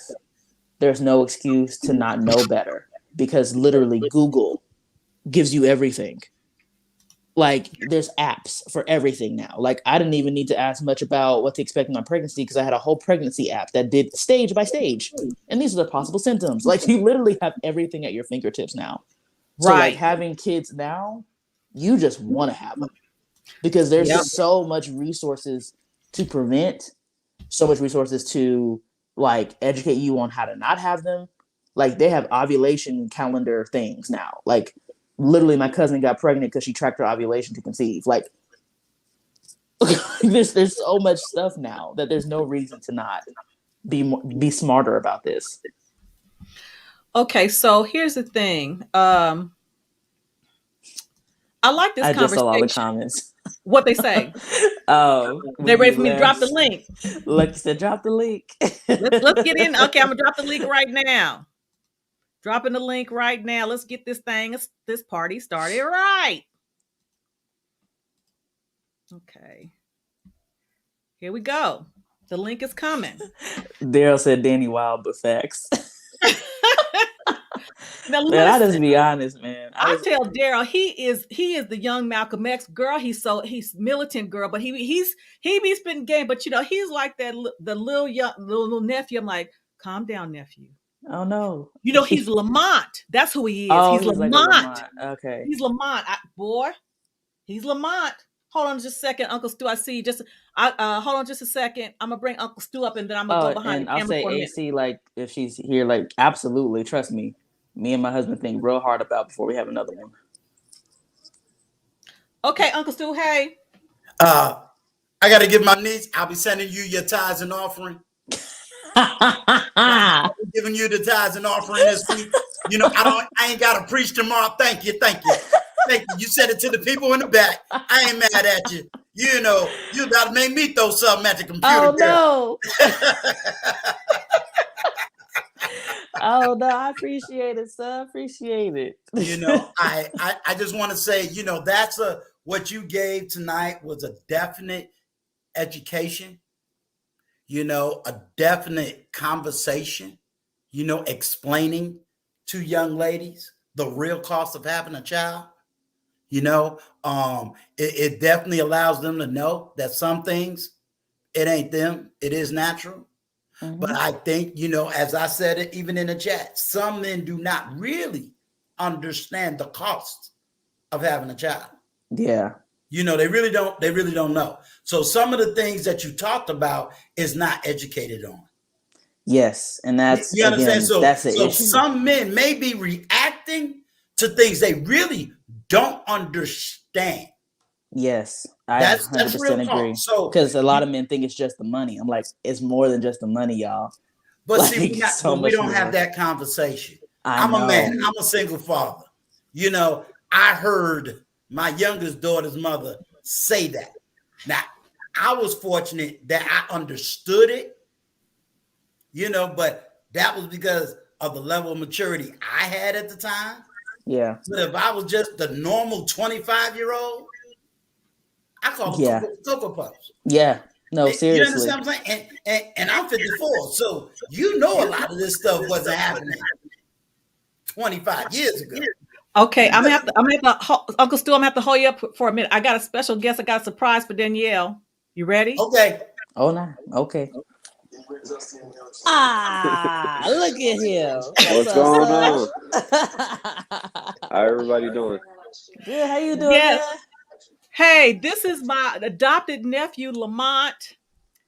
I'm surprised at Danielle because they've been best friends since middle school. Dang, it was middle school. Shoot. 2008. Daggum. Yep. That's been 13 years. Shoot. And, nephew, we've been talking about we've been talking about mothers are dying for a break, but basically we're talking about, this thing, moms are overwhelmed. Depression is real. But we're also talking about, I've been telling the men, and Danielle's telling the men, we have to pay the cost, or there's a cost to pay when we decide to bring kids into this world. And are we doing them a disservice if we're not ready, if we're not mature enough to do it? Now I got Uncle Stu who's going to say a few things, and then I'm going to bring up Daryl. So Uncle Stu, go ahead and finish real quick. Okay. What I'm going to say, and I'm talking more to the chat, and I'm talking more to men. Ladies, I think you really need to take what was given today very seriously. You really need to understand and get out of selfishness. Because I've been there, done that, and I know that story is real. Some of you is using your children to try to hold on to a man. Wrong answer. A lot of your anger and frustration is dual because you thought you was going to use that child to keep him, and you depressed because you can't keep him, and then you're depressed because you really can't take care of that child. And I know I've been there. I had to go to court to get mine because her mother couldn't handle it. So understand. And welfare can't save you. That little bit of check can't save your mind. That's right. It cannot save your mind. Absolutely. and you hit it dead on the head. When I had my daughter, I was the single parent. There's no way in the world I was even prepared to take on the financial, spiritual, and emotional raising of that child. But I did what I had to do. But guess what? I did it without my mother. I did it without my father. I did it without her mother. And I did it without welfare. Because at the time, a man couldn't get WIC. Yeah. A man couldn't get WIC. Yeah, absolutely. So, you crying? Trust me, I know the pain more than you can ever imagine. Yeah, there's a huge bias with single fathers versus single That's mothers. right. Huge. And guess what? Huge. All the time that I was raising, I had to hear a bunch of women tell me how no good men are. And I'm a single father raising a daughter. Yeah. Come And they're on, man. out there. It's And there's not a lot just of us out here. it's just not just women, but again, the narrative is always single mom, and I get, that she brought the child into life, so I'm not saying that there Right. shouldn't be, but there is just as many needs for the single fathers too, because what happens if the mother dies? Single father by default. But let's put it like this, Danielle. How many of them are getting mad and denying the father to pick up the child to remove the burden off of her? Speak on it. Say it for the people in the back. Lamont rose his head, right? Okay, He's like, they sitting here denying his activity all because he didn't give her an extra $5. oh, and it's foolishness. It's absolute foolishness. Okay, hold on, Stu. Who on here? I can't see the name. Oh, I'm up here with the great Daryl Long. What's up, Daryl? Okay, that's my brother. I love him. I love him. Listen. Much love back, brother. Let me go ahead and grow y'all to this. Lamont is my nephew. I'm going to go ahead and let Lamont give a little brief introduction to how he came part of our family. And then we're going to bring him in because he's a dad now, too. He a proud daddy, too. Taking care of his. He know about the cocoa belly. Well, my story, I'm going to make it the long story short. Moved from Indiana because my father was very abusive and had a lot of resentment towards my mom and spite. So I moved with her to Virginia Beach. No clothes, no friends, no money, no nothing. I'm a single mom with 5 kids. Or 4, because the older brother grew up. I made friends with Danielle and the neighborhood kids. I call them the Black Charlie Brown crew. We all became really tight. Then we all went our separate ways when I went to a quasi-military academy for at-risk youth. About a year or 2 later, I reconnected. Well, I always stayed in connection with Danielle through social media, and her number never changed. It's still the same. I still remember it by heart, hers and Auntie Terry's. I reached out to them because my life wasn't, I was, 15, 16 years old, and I already right then at that age knew that my life wasn't going to really amount to nothing unless I got reached out to someone that could mentor me. It didn't have to necessarily be a male figure, but I knew Auntie Terry, she was the one. She was the one that was going to put me on the straight and narrow and help me develop self-discipline. I reached out to them.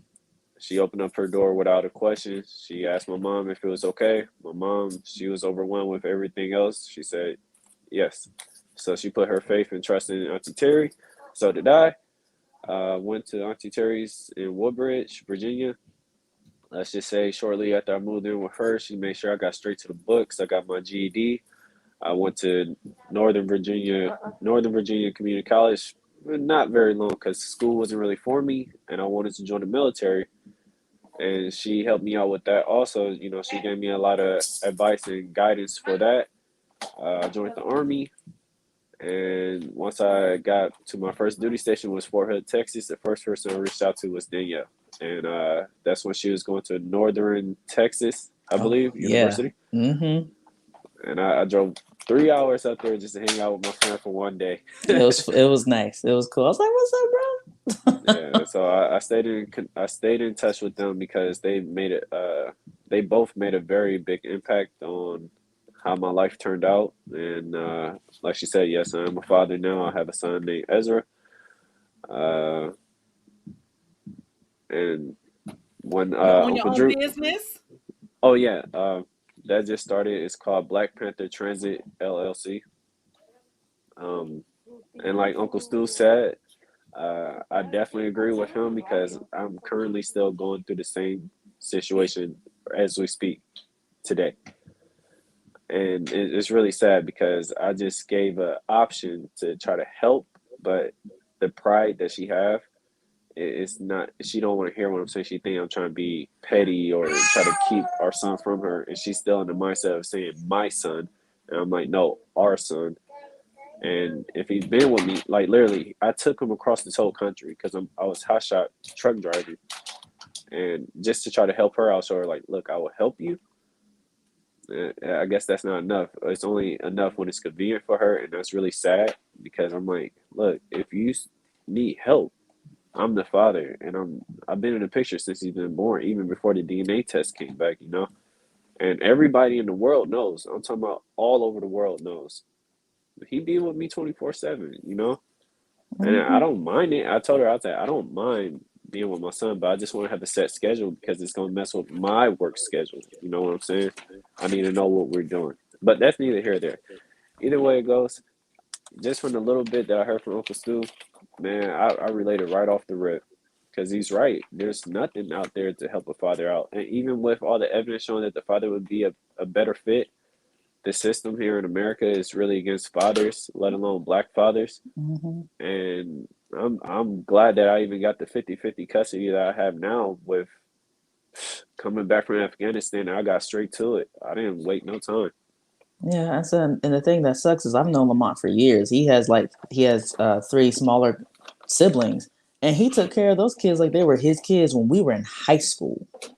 And it's like, I know Lamont, man. Like he about one of the most like real down to earth people you're gonna ever meet. Like because I've known him long enough, like for this foolishness with his ex. It's just like, bro, come on, like you can't ask for a better father. Like he's got the energy for a fatherhood. He be playing. He's in shape to where he can keep up with the kid. And the It's reason like and the reason why I say Daryl, I'm gonna let Daryl chime in a minute, and then got lucky here. The reason why I say Daryl is Lamont is because Lamont was so protective of Danielle and me.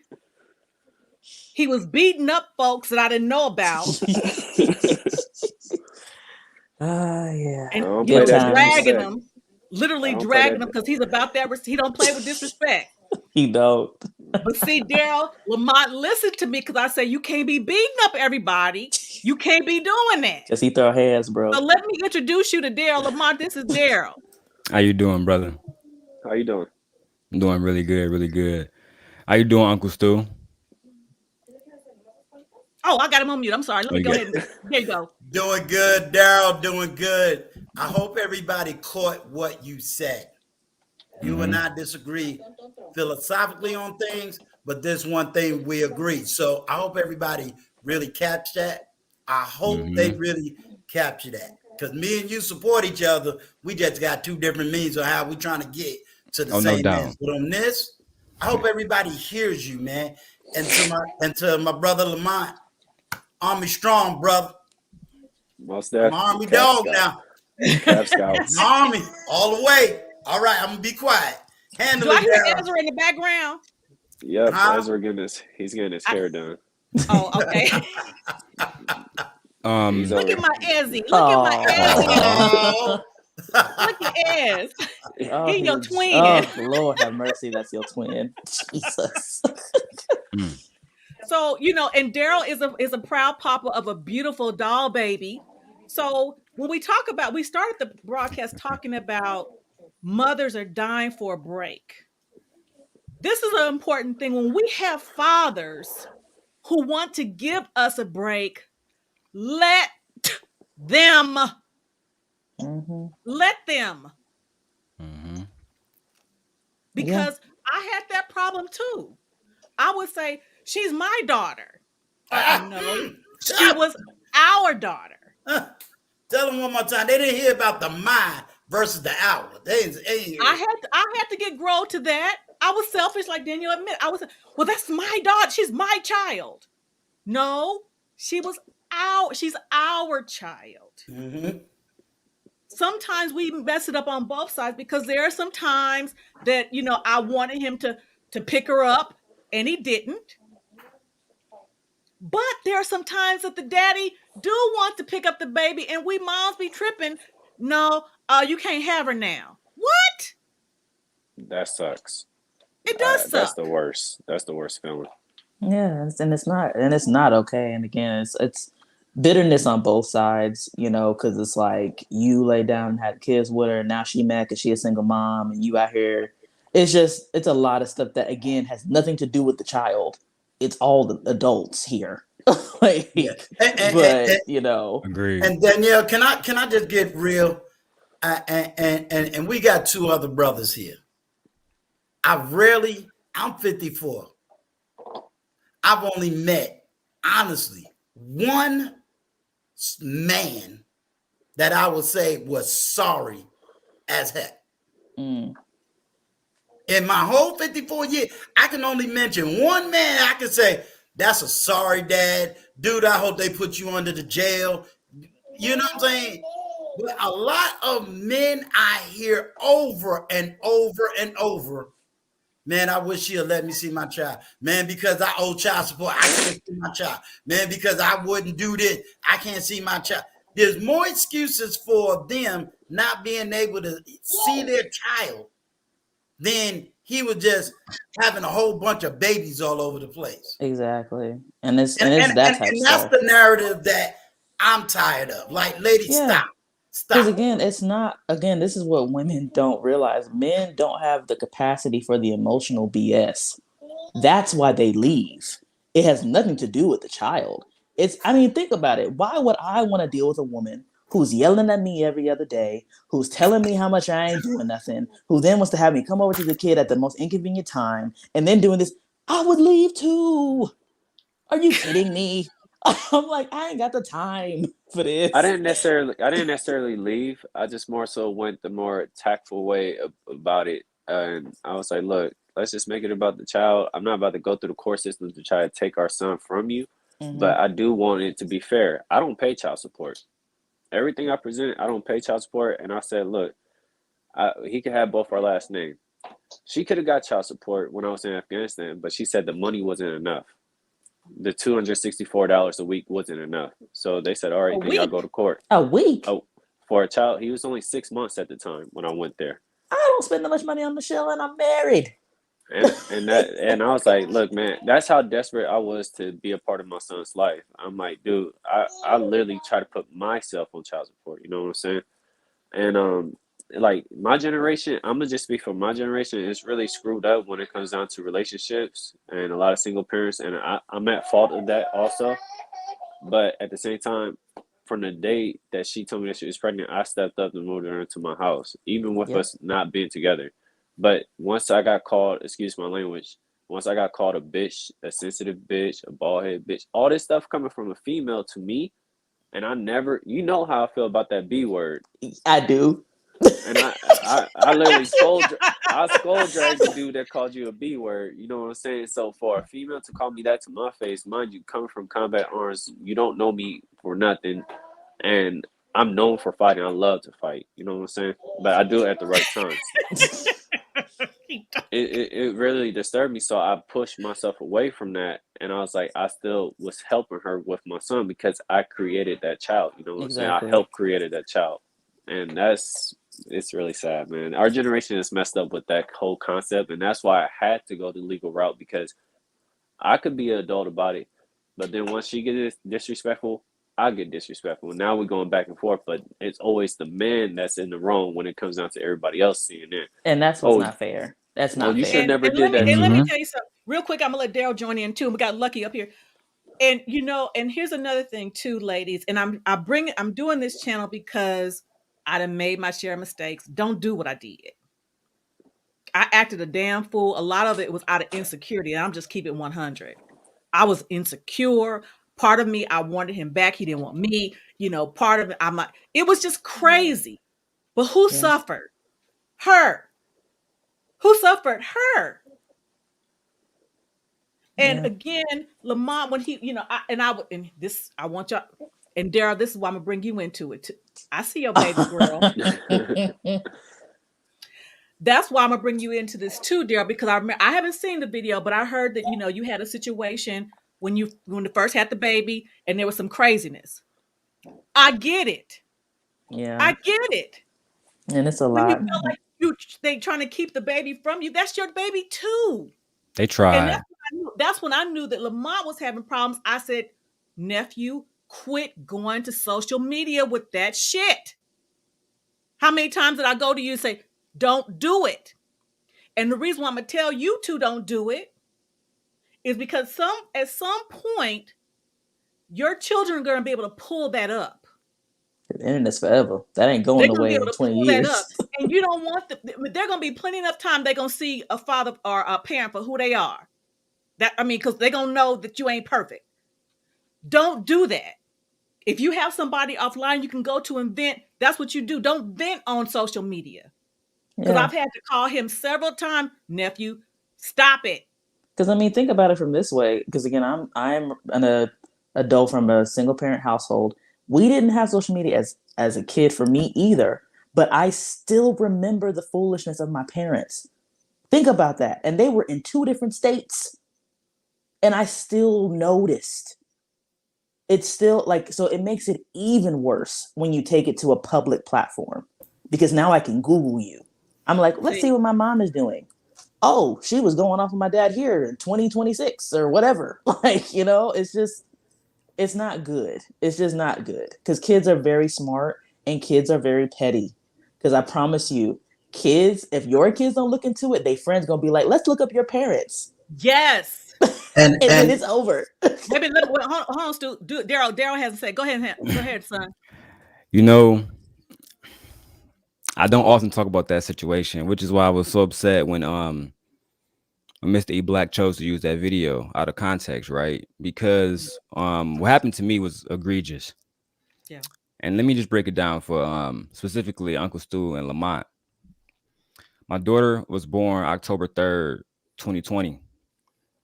By October 23rd, her mother was having a schizophrenic attack where Mm. she was attacking people in her family, right? And my daughter happened to be with them at that time. They took my daughter from me. Took the mother was arrested and went to the hospital, but they took my daughter and they was like, "Well, you don't deserve to be in her life." And I was like, "Why?" It was like, "Because you're the father. The mother's family is the one who should keep the kid." And I was like, I'm like, you know what? I'm gonna give y'all 70 hours, right? I'm gonna give y'all a few hours to rectify this before basically I can burn y'all village down. They thought I was See, playing. Lamont, I told you he's y'all like. Okay. They said, "Well, no, you're not serious." Okay, let me go and call the police sheriff. This was in South Haven, Mississippi. I said, Sheriff, I'm in your town right now. I'm about to burn your city down. You can either help me or you can be against me. But I'm about to burn this motherfucker down if I don't get my baby back. And the reason why I took it that far, TJ, is because I had signed the affidavit, right? The parental affidavit, which is basically the birth certificate. I signed that. I was the only one there. I did a blood test. That came back. So I had did everything that I thought a father was supposed to do. You know what the courts told me? You have no right still. I said, all right, y'all really fucking with the wrong one because I don't even respect y'all court, right? So let me keep it real with y'all one more time. Do I got to come to the court and Black Panther y'all? What do I got to do? Eventually, she back here now because my threats weren't idle, right? I pulled up and I made them understand that this kid means everything to me. So that's first of all, we got to be willing to go against anybody for our kids. And as far as the relationship with her mom, I tell women that I'm courting now because this is a woman that I'm courting now who I genuinely like, who I talk to all the time. But at the end of the day, um, when her mother went away, me and her didn't want to be in a relationship. It's kind of like what Lamont was saying. When you in an abusive relationship, you don't want to continue going through that. But I wanted to be a father at the same time. So what I told her was, let's come to my house. You can stay here. You can live for free. You don't got to pay no rent. You don't got to pay shit. You don't got to buy no food. Don't do nothing. The only thing I need from you is to bring me my kid back. Everything else you do, do you. You want to go hang out with men, you go just do you, but don't fuck up my family. Otherwise, I'm gonna put you on the same side of the line as everybody else. She agreed to that. This is why people ask me all the time. Men ask me because they are so dishonest with women that they have kids by, right? How can you have women around in your household without being persecuted? Well, it's because I was honest. I strapped my nuts on, right? Okay. I'm sorry. Boy, you be going in with the MF, boy. Calm down. Calm Right. down. I, Okay. I strapped my nuts on. I was honest to this woman, right? You're not giving me everything you that I need romantically, but you did give me my kid. You did bring her back to me like I asked you. And since then, our rent paid for the entire year, right? So she don't have to worry about paying rent until, well, not ever, but my whole point is, well, I bought our time back, right? I'm gonna pay the rent through the whole lease so that you don't have to work. You don't have to focus on your mental health, right? Go to the hospital, take our daughter on walks. Don't focus on really me because I don't want you to focus on me because I'm focused on somebody else. What I want you to do is focus on our family and what you can bring to this family, what kind of value you're gonna bring to this family. And the last thing I'm gonna say is about what Uncle Stu was saying about the marriage thing. A lot of brothers try that. When when I had my first son, I was poor. So I tried to take her to court and get married that way. She didn't want to do it. They wanted a more traditional wedding. As I grew older, I understood take care of yourself. Man, make sure that you're in a position to take care of yourself because I had to spend $4,000 basically per month that my daughter was gone. And this is all documented. I had to spend a lot of money. I had to. So what I tell men is put yourself in a position to always make sure your kids is good. Make sure that the woman that you had the kids by are good. I don't care if she giving you any 90 no more. I don't care if y'all going on dates no more. Put yourself in a position to make sure they both good so that when the time comes, other men like me not looking at you and calling you a failure for letting your family basically fall below what they should be living like, right? A really acceptable living standard. What y'all was talking about, those are not acceptable living standards. At least they should not be for black women to have to raise children under. Because one thing that I think Danny was alluding to a lot was the mental health from the kid as well. Yeah. What kind of mental health is it gonna are we gonna see if a mother is starving? She can't take care of herself, she can't feed herself, you know what I'm saying? And she got to teach the kid this, and if she has a son, what does he learn from all of this? What does he learn from watching men not be men? Right? Exactly. Men make excuses. This is why, shout out to Brother Rico, we disagreed about how much men should give women for child support. He said 20, 10%. I said 100. You should be able to give your whole checkup and go out there and make more money. It's too many excuses. You can mow lawn. You can pick up a shovel in the wintertime and start shoveling snow, right? I'm not talking about the BMF way, but if you want to pick up a bag, go do that too. But don't come back to my family, my sister, my auntie, or whatever, and tell them I couldn't do this because of whatever reason.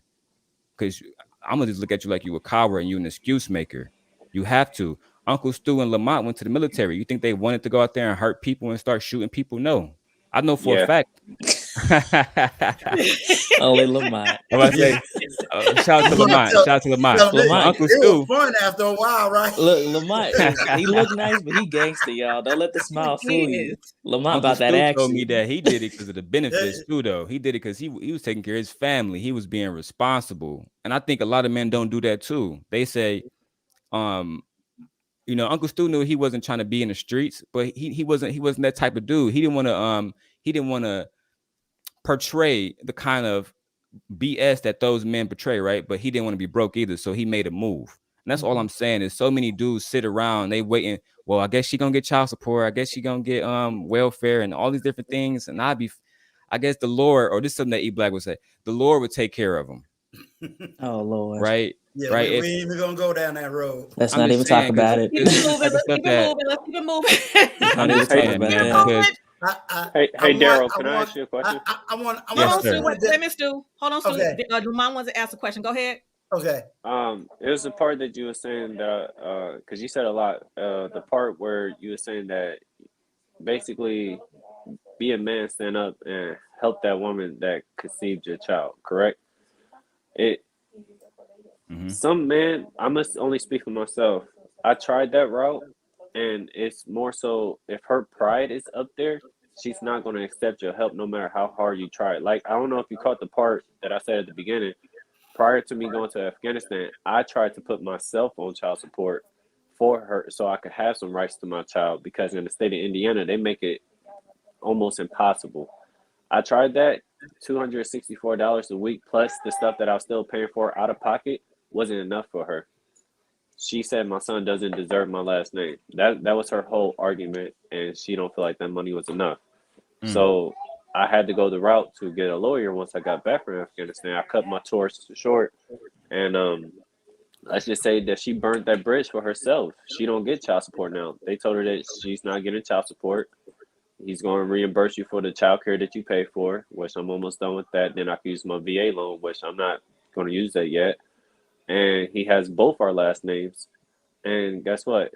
We on a 1 week on, 1 week off schedule. And now she wants to change it to only get him on the weekends. And I'm like, well, then we can go to court. But now she's afraid to go to court because what I could present compared to what she could present, it's not going to, she can't outweigh me. And on top of that, she's still spiteful. It's the whole spiteful mentality that she can't let go of the past and just focus on our son. And when I say our son, she still say my son. And that's really disturbing. Like, I got the text message this morning talking about my son. And I'm like, no, our son, dude. Like, okay, I gotta interject. I gotta interject, and then I'm gonna let Uncle Steve say something. And then Lucky, then we got the bishop in the house.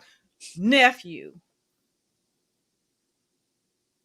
I done told you, and I'm gonna tell you again. You can't control what she do. You can only control what you do. I don't care what she says. Don't battle her about our son. You know it. Exactly. Because what that's going to do is piss you off and take you there. I done told you, don't let people bait you. Absolutely. And it's funny, we just had that conversation on the last live. It's like, you choose what you respond to. No one can force you to say anything. You have to get to the point, like the Bishop said, I was like nonchalant. Be nonchalant. What value does it add to you to react to her foolishness? Why? It makes you no money. You got Ezra. It doesn't add more sleep. It just frustrates you. Don't debate her. Don't debate her. It's not worth it. As a parent, trust me when I say, more than anything, now that you're a father, you have to protect your peace. Because your child will try you enough. Like, you don't need anything extra trying to try you. You need to be in the complete mental capacity to father your son.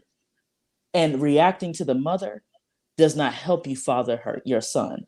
It just adds more frustration. And then, not saying you do this, because I doubt that you do, because you're very centered emotionally. But if you go on tit for tat with her, then he say something sly. Now you pop him in the mouth. But that pop in the mouth had nothing to do with what he said. It was that you were so full of BS from the mother that it tipped over the edge when he said something too. So that's why you have to protect yourself. And Danielle's telling you the truth, because I just told y'all, this is before I met y'all, met you, Lamont. Danielle had to be 5 or 6. I'm arguing with her dad. I'm still hot in the mind. She doing what a 5-year-old or 6-year-old do, but I'm hot. So she gets the wrath.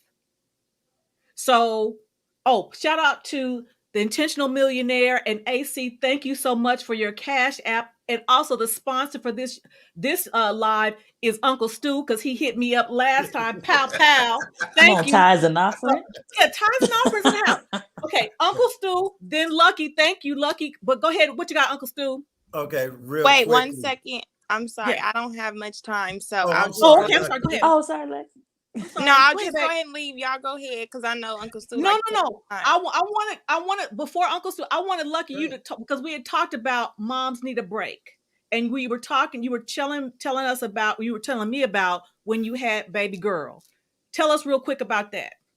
Okay, I did want to touch on what Danny said about the part of being mean. I didn't know that I was going through postpartum, because can you hear me? Yeah. Yes. Okay. Because I was going through the same emotion while pregnant. So for me, I could not stand the person that I had a child by. Everything he did got on my nerves, and it wasn't even so much me being pregnant. I think it was the person itself. I don't know what it was. All the love I had for that person transferred when I got pregnant. So then it was the multitude of things of him not understanding, and then to the point where now I'm calling you stupid. Like, you need to get out of my face. To this day, he because of that, I'm gonna say, he did not want the relationship with the child. So there's more to it, but just to take responsibility on me, I never got help after the fact, because even while pregnant, like, I didn't want to hold her. I didn't want to look at her. Every time I looked at her, I cried, because I'm like, I failed you. I don't know why I don't want you. You're so precious. But I feel like you deserve a better mother, to the point where I remember sitting in the bathroom, like, praying to the devil, girl, like, just take me out. Like, I've tried it. I'm not really successful at it, obviously, but I really went through a lot with the emotions of, I think it was knowing that I'm about to be a single mom and trying to communicate the emotions I was feeling with the person who didn't even understand, who kind of felt like being a father was the mother's choice. Like, oh, well, what you want me to do? I think a lot of men don't understand that just being hands on can help a lot. But when you're waiting for somebody who's going through emotions to tell you everything when I don't know, it's like, just get out of my face. I'll do it. So then it just became something where, and she was like 4 or 6 months. My mother helped me a lot, but it turned out everybody around me were like, because I got to the point where I'm like, maybe if I had just aborted her, I wouldn't feel so bad for having her. And then it was like, how would I know? Why would I choose to kill her if I chose to, lay down, assume the responsibility? So I had nobody to talk to, because the moment I'm just like, she would just cry and I would stare at her. Like, it was no connection. And then it was like my sister helped. And I'm like, this is how I'm feeling. Like, I don't want to be her mother. I love her, but I do not want to be her mother. She deserves a better mom. And they were like, why would you say something about it? Such a precious child. So I never said anything else. So it's crazy, because, like, looking at her now, I feel guilty I even thought of that. Like, I want to give her and buy her the world that was my thoughts. But Yeah. I definitely tried to keep my emotions away, because I would just hold her and cry with her. Like, I was a crazy person. So No, I I definitely yeah. think that when you're going through those emotions and you're trying to communicate with a partner, we can push them away to where it's like, F you and this child. But then it's like, when you try to come back personally and, like, I understand how it was.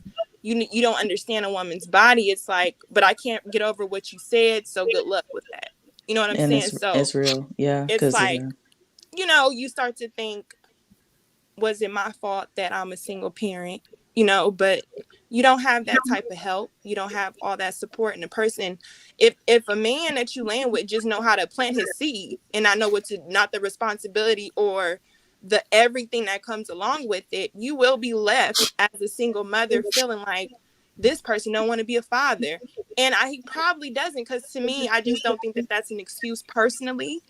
But at the same time, that's the reality of how you could make someone feel in that moment of being pregnant. But now it's like, you have a precious daughter that somebody doesn't even want to deal with, because they yeah. feel like you blame them for even getting pregnant. You know what I'm saying? So there's more layers to it, but I just wanted to share that, because it is definitely something where you start to talk to somebody like they're beneath you. And you could be right on how your emotions are, but it's the way you address it. It's Oh the way yeah. you get it Well, across. And I say Well, a that lot of them too. is you didn't understand what you were experiencing yourself. So if you didn't understand what you were experiencing, how can you articulate that? And that's why another thing is important for us to have these conversations, because you don't even know what you're, especially if this is your first time being pregnant, you don't know why you feel the way you feel. You don't know why that you're acting this way. You don't know why this person's getting on your nerves. And then you take it on the man side. Well, I'm just trying to help. I don't know what I'm doing wrong. I don't know how come I can't do nothing right. I don't know why she's talking to. So you got both of these people that don't know why they doing stuff. And what's happening is you're spreading each other farther and farther apart. And I will say, Lucky, like, don't feel. I felt very similar to how you felt not married. I felt trapped having a child. I felt like, because again, I'm pro-choice. My husband's pro-life.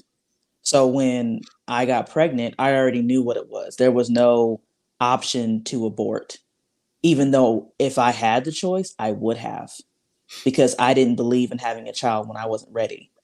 But he was excited, so I sucked it up and took the bullet. But I blamed him for the first couple of months, like was resentful because I'm like, my life is over because you wanted this daggum child so bad. Oh, Like, and it was like he had the maturity oh, crazy. and the wisdom to understand I'm not okay right now.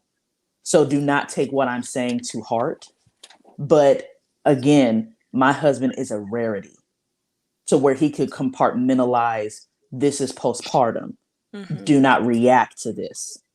Most men do not have that level of center within themselves to disconnect the person with what they're saying. He's very, very strong. Because when like I look back to how I was with him, I just want to buy him everything I can. Yes. Because it's just like, I am so sorry because I made you feel like this was all your fault and I was having sex with you too.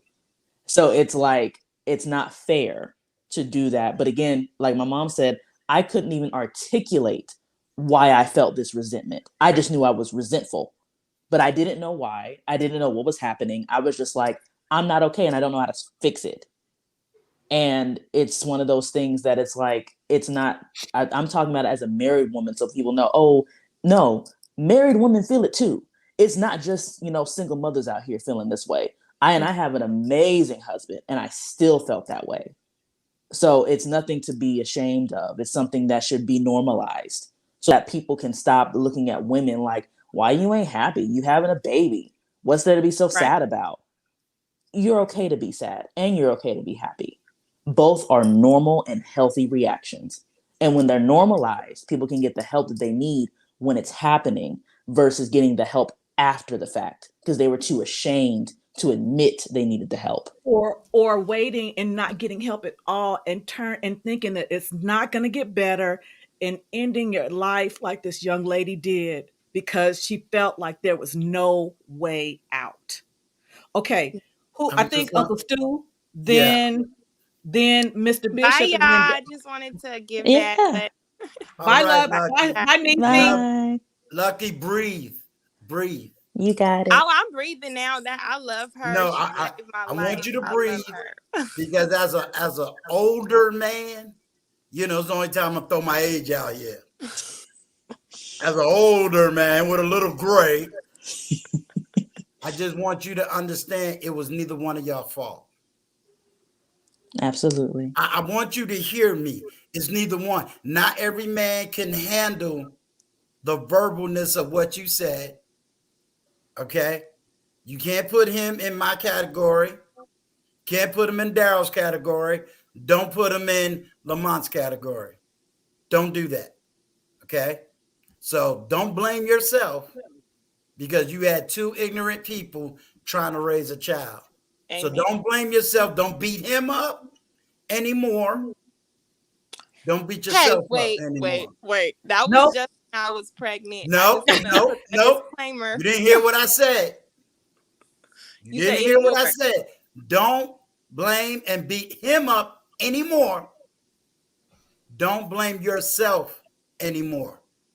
That's going to be another conversation for another day. But you ain't talking. You talking to somebody that know that he know. Okay. Okay. Now we gotta get to the next person. We're gonna get the next one. All right. Bye, Lucky. Daryl, hold on, say real quick so I can let me get other people. Let me get the bishop up here real quick. Go ahead, Bishop. Okay. Hey, how everyone doing? How you doing? Hey. I'm enjoying this conversation so much. I had to share it on my community tab. Oh, thank you. It's an awesome conversation that needs to be had because in the Black community, we like to bury things and say, let's just pray it away. God can do all things, but he put people down here for a reason to help one another. We are helpers one to another. So I appreciate this conversation because just what Danny was saying that, married women go through this as well. You know, I've seen plenty of married women go through this, and but the beautiful thing is, in the community, you have older women to help the younger women. And I think we fail to plan with men, older men talking to younger men, and it's not a conversation happening, because I had these conversations with my father. I had these conversations with my mother from a female perspective. So I had the beautiful, you know, a beautiful duality to actually talk to me about this. Since the age of 4, I've been groomed to be a husband and a father, you Beautiful. know, from a young age. Same thing with my sister, been groomed for that. But I think we failed to plan in our community because we've just been thrust out there, and there's a lot of ramifications from slavery that's been passed down that we don't address as well. Because a Talk. lot of men Yes. think, just if I just, you know, make this baby and bring home a check, that's it. And it's Okay. like, no, there's more emotional components to it. Yes. You are there to build up the child. You are there to bring structure to the family. You are there to actually lay down a foundation that the wife can follow along with a program. But Yes. we don't talk about these because we're thrust out there, and we as young people, we are seen as adults, just randomly out in the community, and just randomly out there in the society, we're seen as adults. And so we don't get a chance to, you know, be a child. We don't have a chance to be, you know, just, you know, have the normal stages of growing up. So we deal with our parents' emotions, and it's like what y'all was saying was correct. Like, it's like, why am I dealing with an adult emotions? But it's like Exactly. we're not planning for nothing, actually. So it's kind of sad. Even though we go for education and all this other stuff, we're not teaching people internal things and Exactly. internal wealth and internal values, because that goes even further. Because if you're okay mentally and emotionally, you're gonna be okay. But Exactly. we don't talk about those things, and we see, you know, going to see a psychiatrist or a psychologist as you deem as you're crazy. Nah, I look Yeah. at that as part of, you know, self-care and Right. actually Absolutely. taking care of yourself, you Yeah. know. But it's an ongoing thing. But I'm thoroughly enjoying this conversation, though. Yeah. I Thank mean, you it's the so same much. I thing with, appreciate it. yeah, everything. Like I said, me and my husband believe in having nutritionists, dietitians, Mhm. psychologists, like, you know, marriage counselors. Like, we're not someone who is like ashamed. Like, me and my husband do a Right. monthly counseling session with our marriage counselor.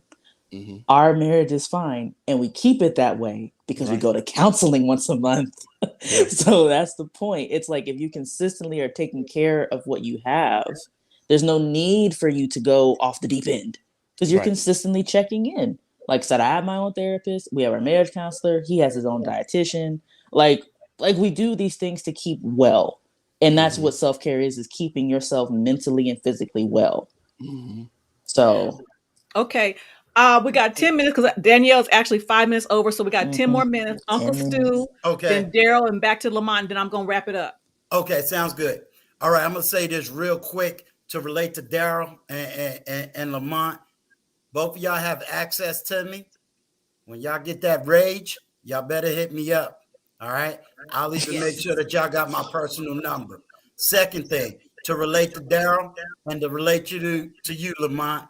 When I had my daughter, let me tell you prior, I had this woman who accused me of a violating the very child I had after she accused me of the son she had and being the father, which separated me from my oldest daughter that you'll see on my panel and chat to this day.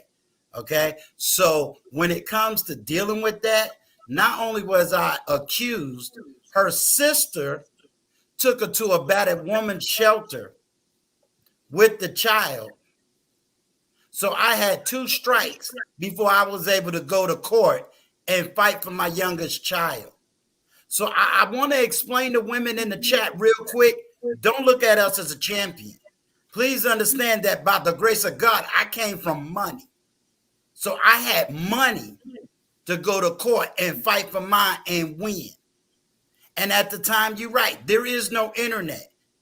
I had enough money where we was able to find her mentally incompetent in order Mm. for me to get mine. Wow. So, gentlemen, do I need to call TLA and have them back on my platform, tell you how the real family court system works? Okay. And so what I'm here to tell both of you men, every action, let's just keep it 100. The court ain't for us. So we got to be squeaky clean at all times. That's why TLA does this on his platform, because our mouth can get us more in trouble. Or our typing. That's right. For the thugs, yeah. And I want us to realize that the narrative has changed. I get the slavery part, and I'll give you that bit. That's slavery. Facts. But we ain't in slavery. We're not. We in 2020. Mm-hmm. 2022. Almost 2022. So we need to get out of this mindset Preach, of what slavery did, because we living in the now. Absolutely. Okay, let's put it. May be a contributing factor. It may be a reason, but it ain't no excuse. It ain't no excuse. Exactly. Nope. Exactly. Not no more. So let's get it right. I got guarantee 7 minutes. You'll see these two men again, and you probably see Bishop again, because I will have this topic on my platform so that you women can hear about real men who love their children, and we're going to end this foolish narrative that Black men don't love their kids. I'm done with that narrative. It ends today. Thank you. Thank you, sir. Today. Thank you, Stu. Daryl, I already can contact Daryl. Lamont, I need a way to contact you. I'll get it to you. All right. I'll get it to you. All right. We're going to end it today. Uncle Stu, the truth. All right. Okay, he be going off on us. Take care now. I love it. Take care, Uncle Stu. Yeah. I say this because I know you got to be done, TJ. It was a pleasure being up here with you, ladies and gentlemen tonight, or how we would say, flowers. Yes. For me, the conversation about the Black community, as you know, falls at the feet of men. It's not from a sexist place. We are the protection, right? TJ, when I was at Central Michigan, I used to get a lot of flack from Black men because I said that Black men have proven our inability to provide, protect, and commit to Black women, right? Unconditionally. And I get the situation that myself and Lamont was in. I would say, even when a woman is being prideful, just make sure that you good. Make sure you good enough to take care of the family, so that no matter what anybody got to say, whether it's the judge, whether it's her, whether it's her mama, make sure we straight as men. That's our jobs. We got to be straight at all times. Like how Danny was saying, if we not straight, how can they be straight? Exactly. And from what Lamont was saying, the woman is already exhibiting behaviors that's really toxic, that might be detrimental, long lasting, might have long lasting detrimental effects. So he's going to need to be the rock at all times, even when he's having mental stress, even when he's lonely. That's going to be his job. That's all of our jobs. You know what I'm saying? I'm not saying he's not doing that now, but I'm saying for the men who's not doing that, we need men to think in that attitude, to just say, you know what? When it comes to my family, yeah, she got some responsibilities, but this is my family. I bear all the weight, all the responsibility. Absolutely. That's all I gotta say. And I'm gonna let Lamont real quick. And again, Lamont, I wasn't surprised, Danielle, because I called my nephew, but he was like my son. But again, in addition to that, men, you are the rock, and we need strong women to help and encourage our young men and women. That is why when Lamont came and wanted to come stay with us, I was not going to disrespect his mother. I was not. I said, you can come and live with us, but I need to talk with your mother, and I need to get her permission first, because you are her child.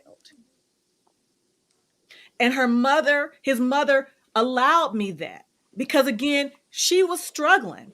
And I said, I'm not judging you. I'm a single mother too. I want to help you. I want to help this young man. And when he came into my house, I said, this is what we're going to do up in here, because I got rules. She said it just like that, y'all. I said, you're going to Auntie Terry's boot camp. You're going to study this amount of time a day. You're going to find a job. You're going to do this. You're going to do this. And once you do that, I'm going to let you be a kid. because he was a father before he became one.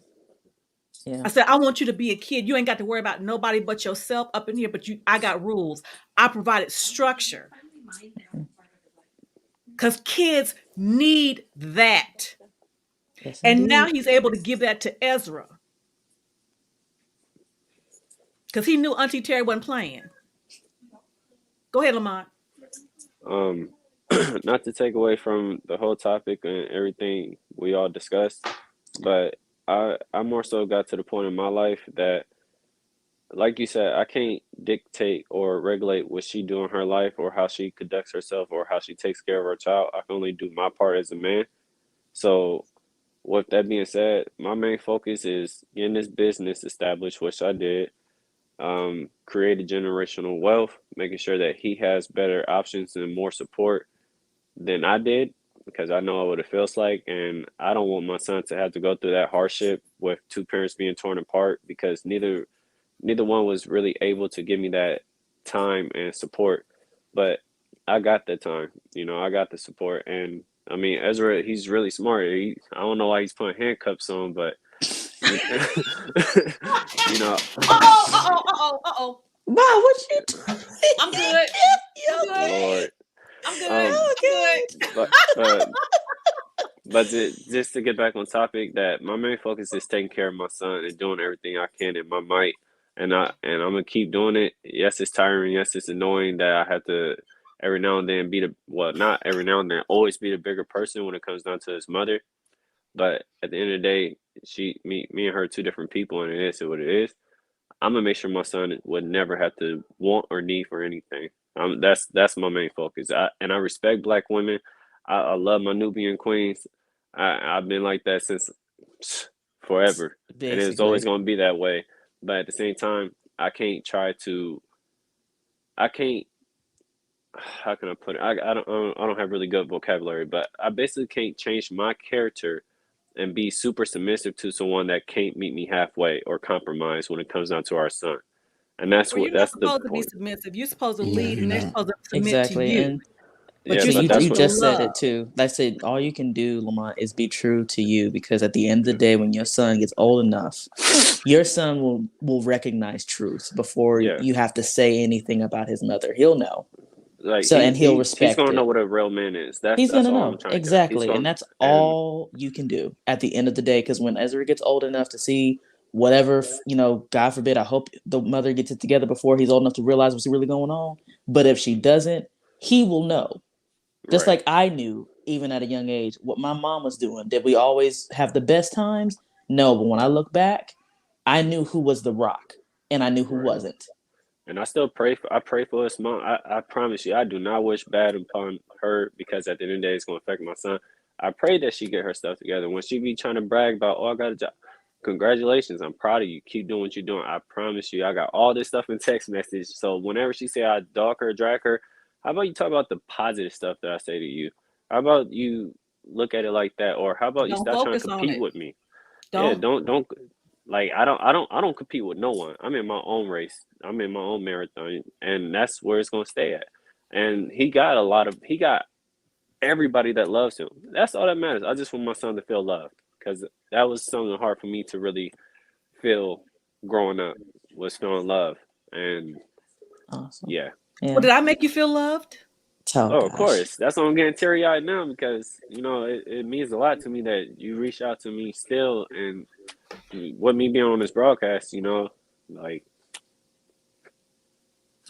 Oh. Oh, it's all right. We love you, man. Well, I told you, Always. I'm always here. And that's why Always, man. I'm always here. That's all right. We family. Don't have me. Well, I cry all the You time. always But cry, ma. but when I'm for you, I'm for you. I say we've been rocking for over a decade, bro. You know I'm here. Whether we don't talk for years or talk every day, I'm here, man. Let's It's When what get it I'm it. for is. you, I'm for you. Natural emotions right now, Lamont. Natural emotions right And now. nothing We wrong with good. it. Ain't I'm We nothing still here a wrong for with you. gangster.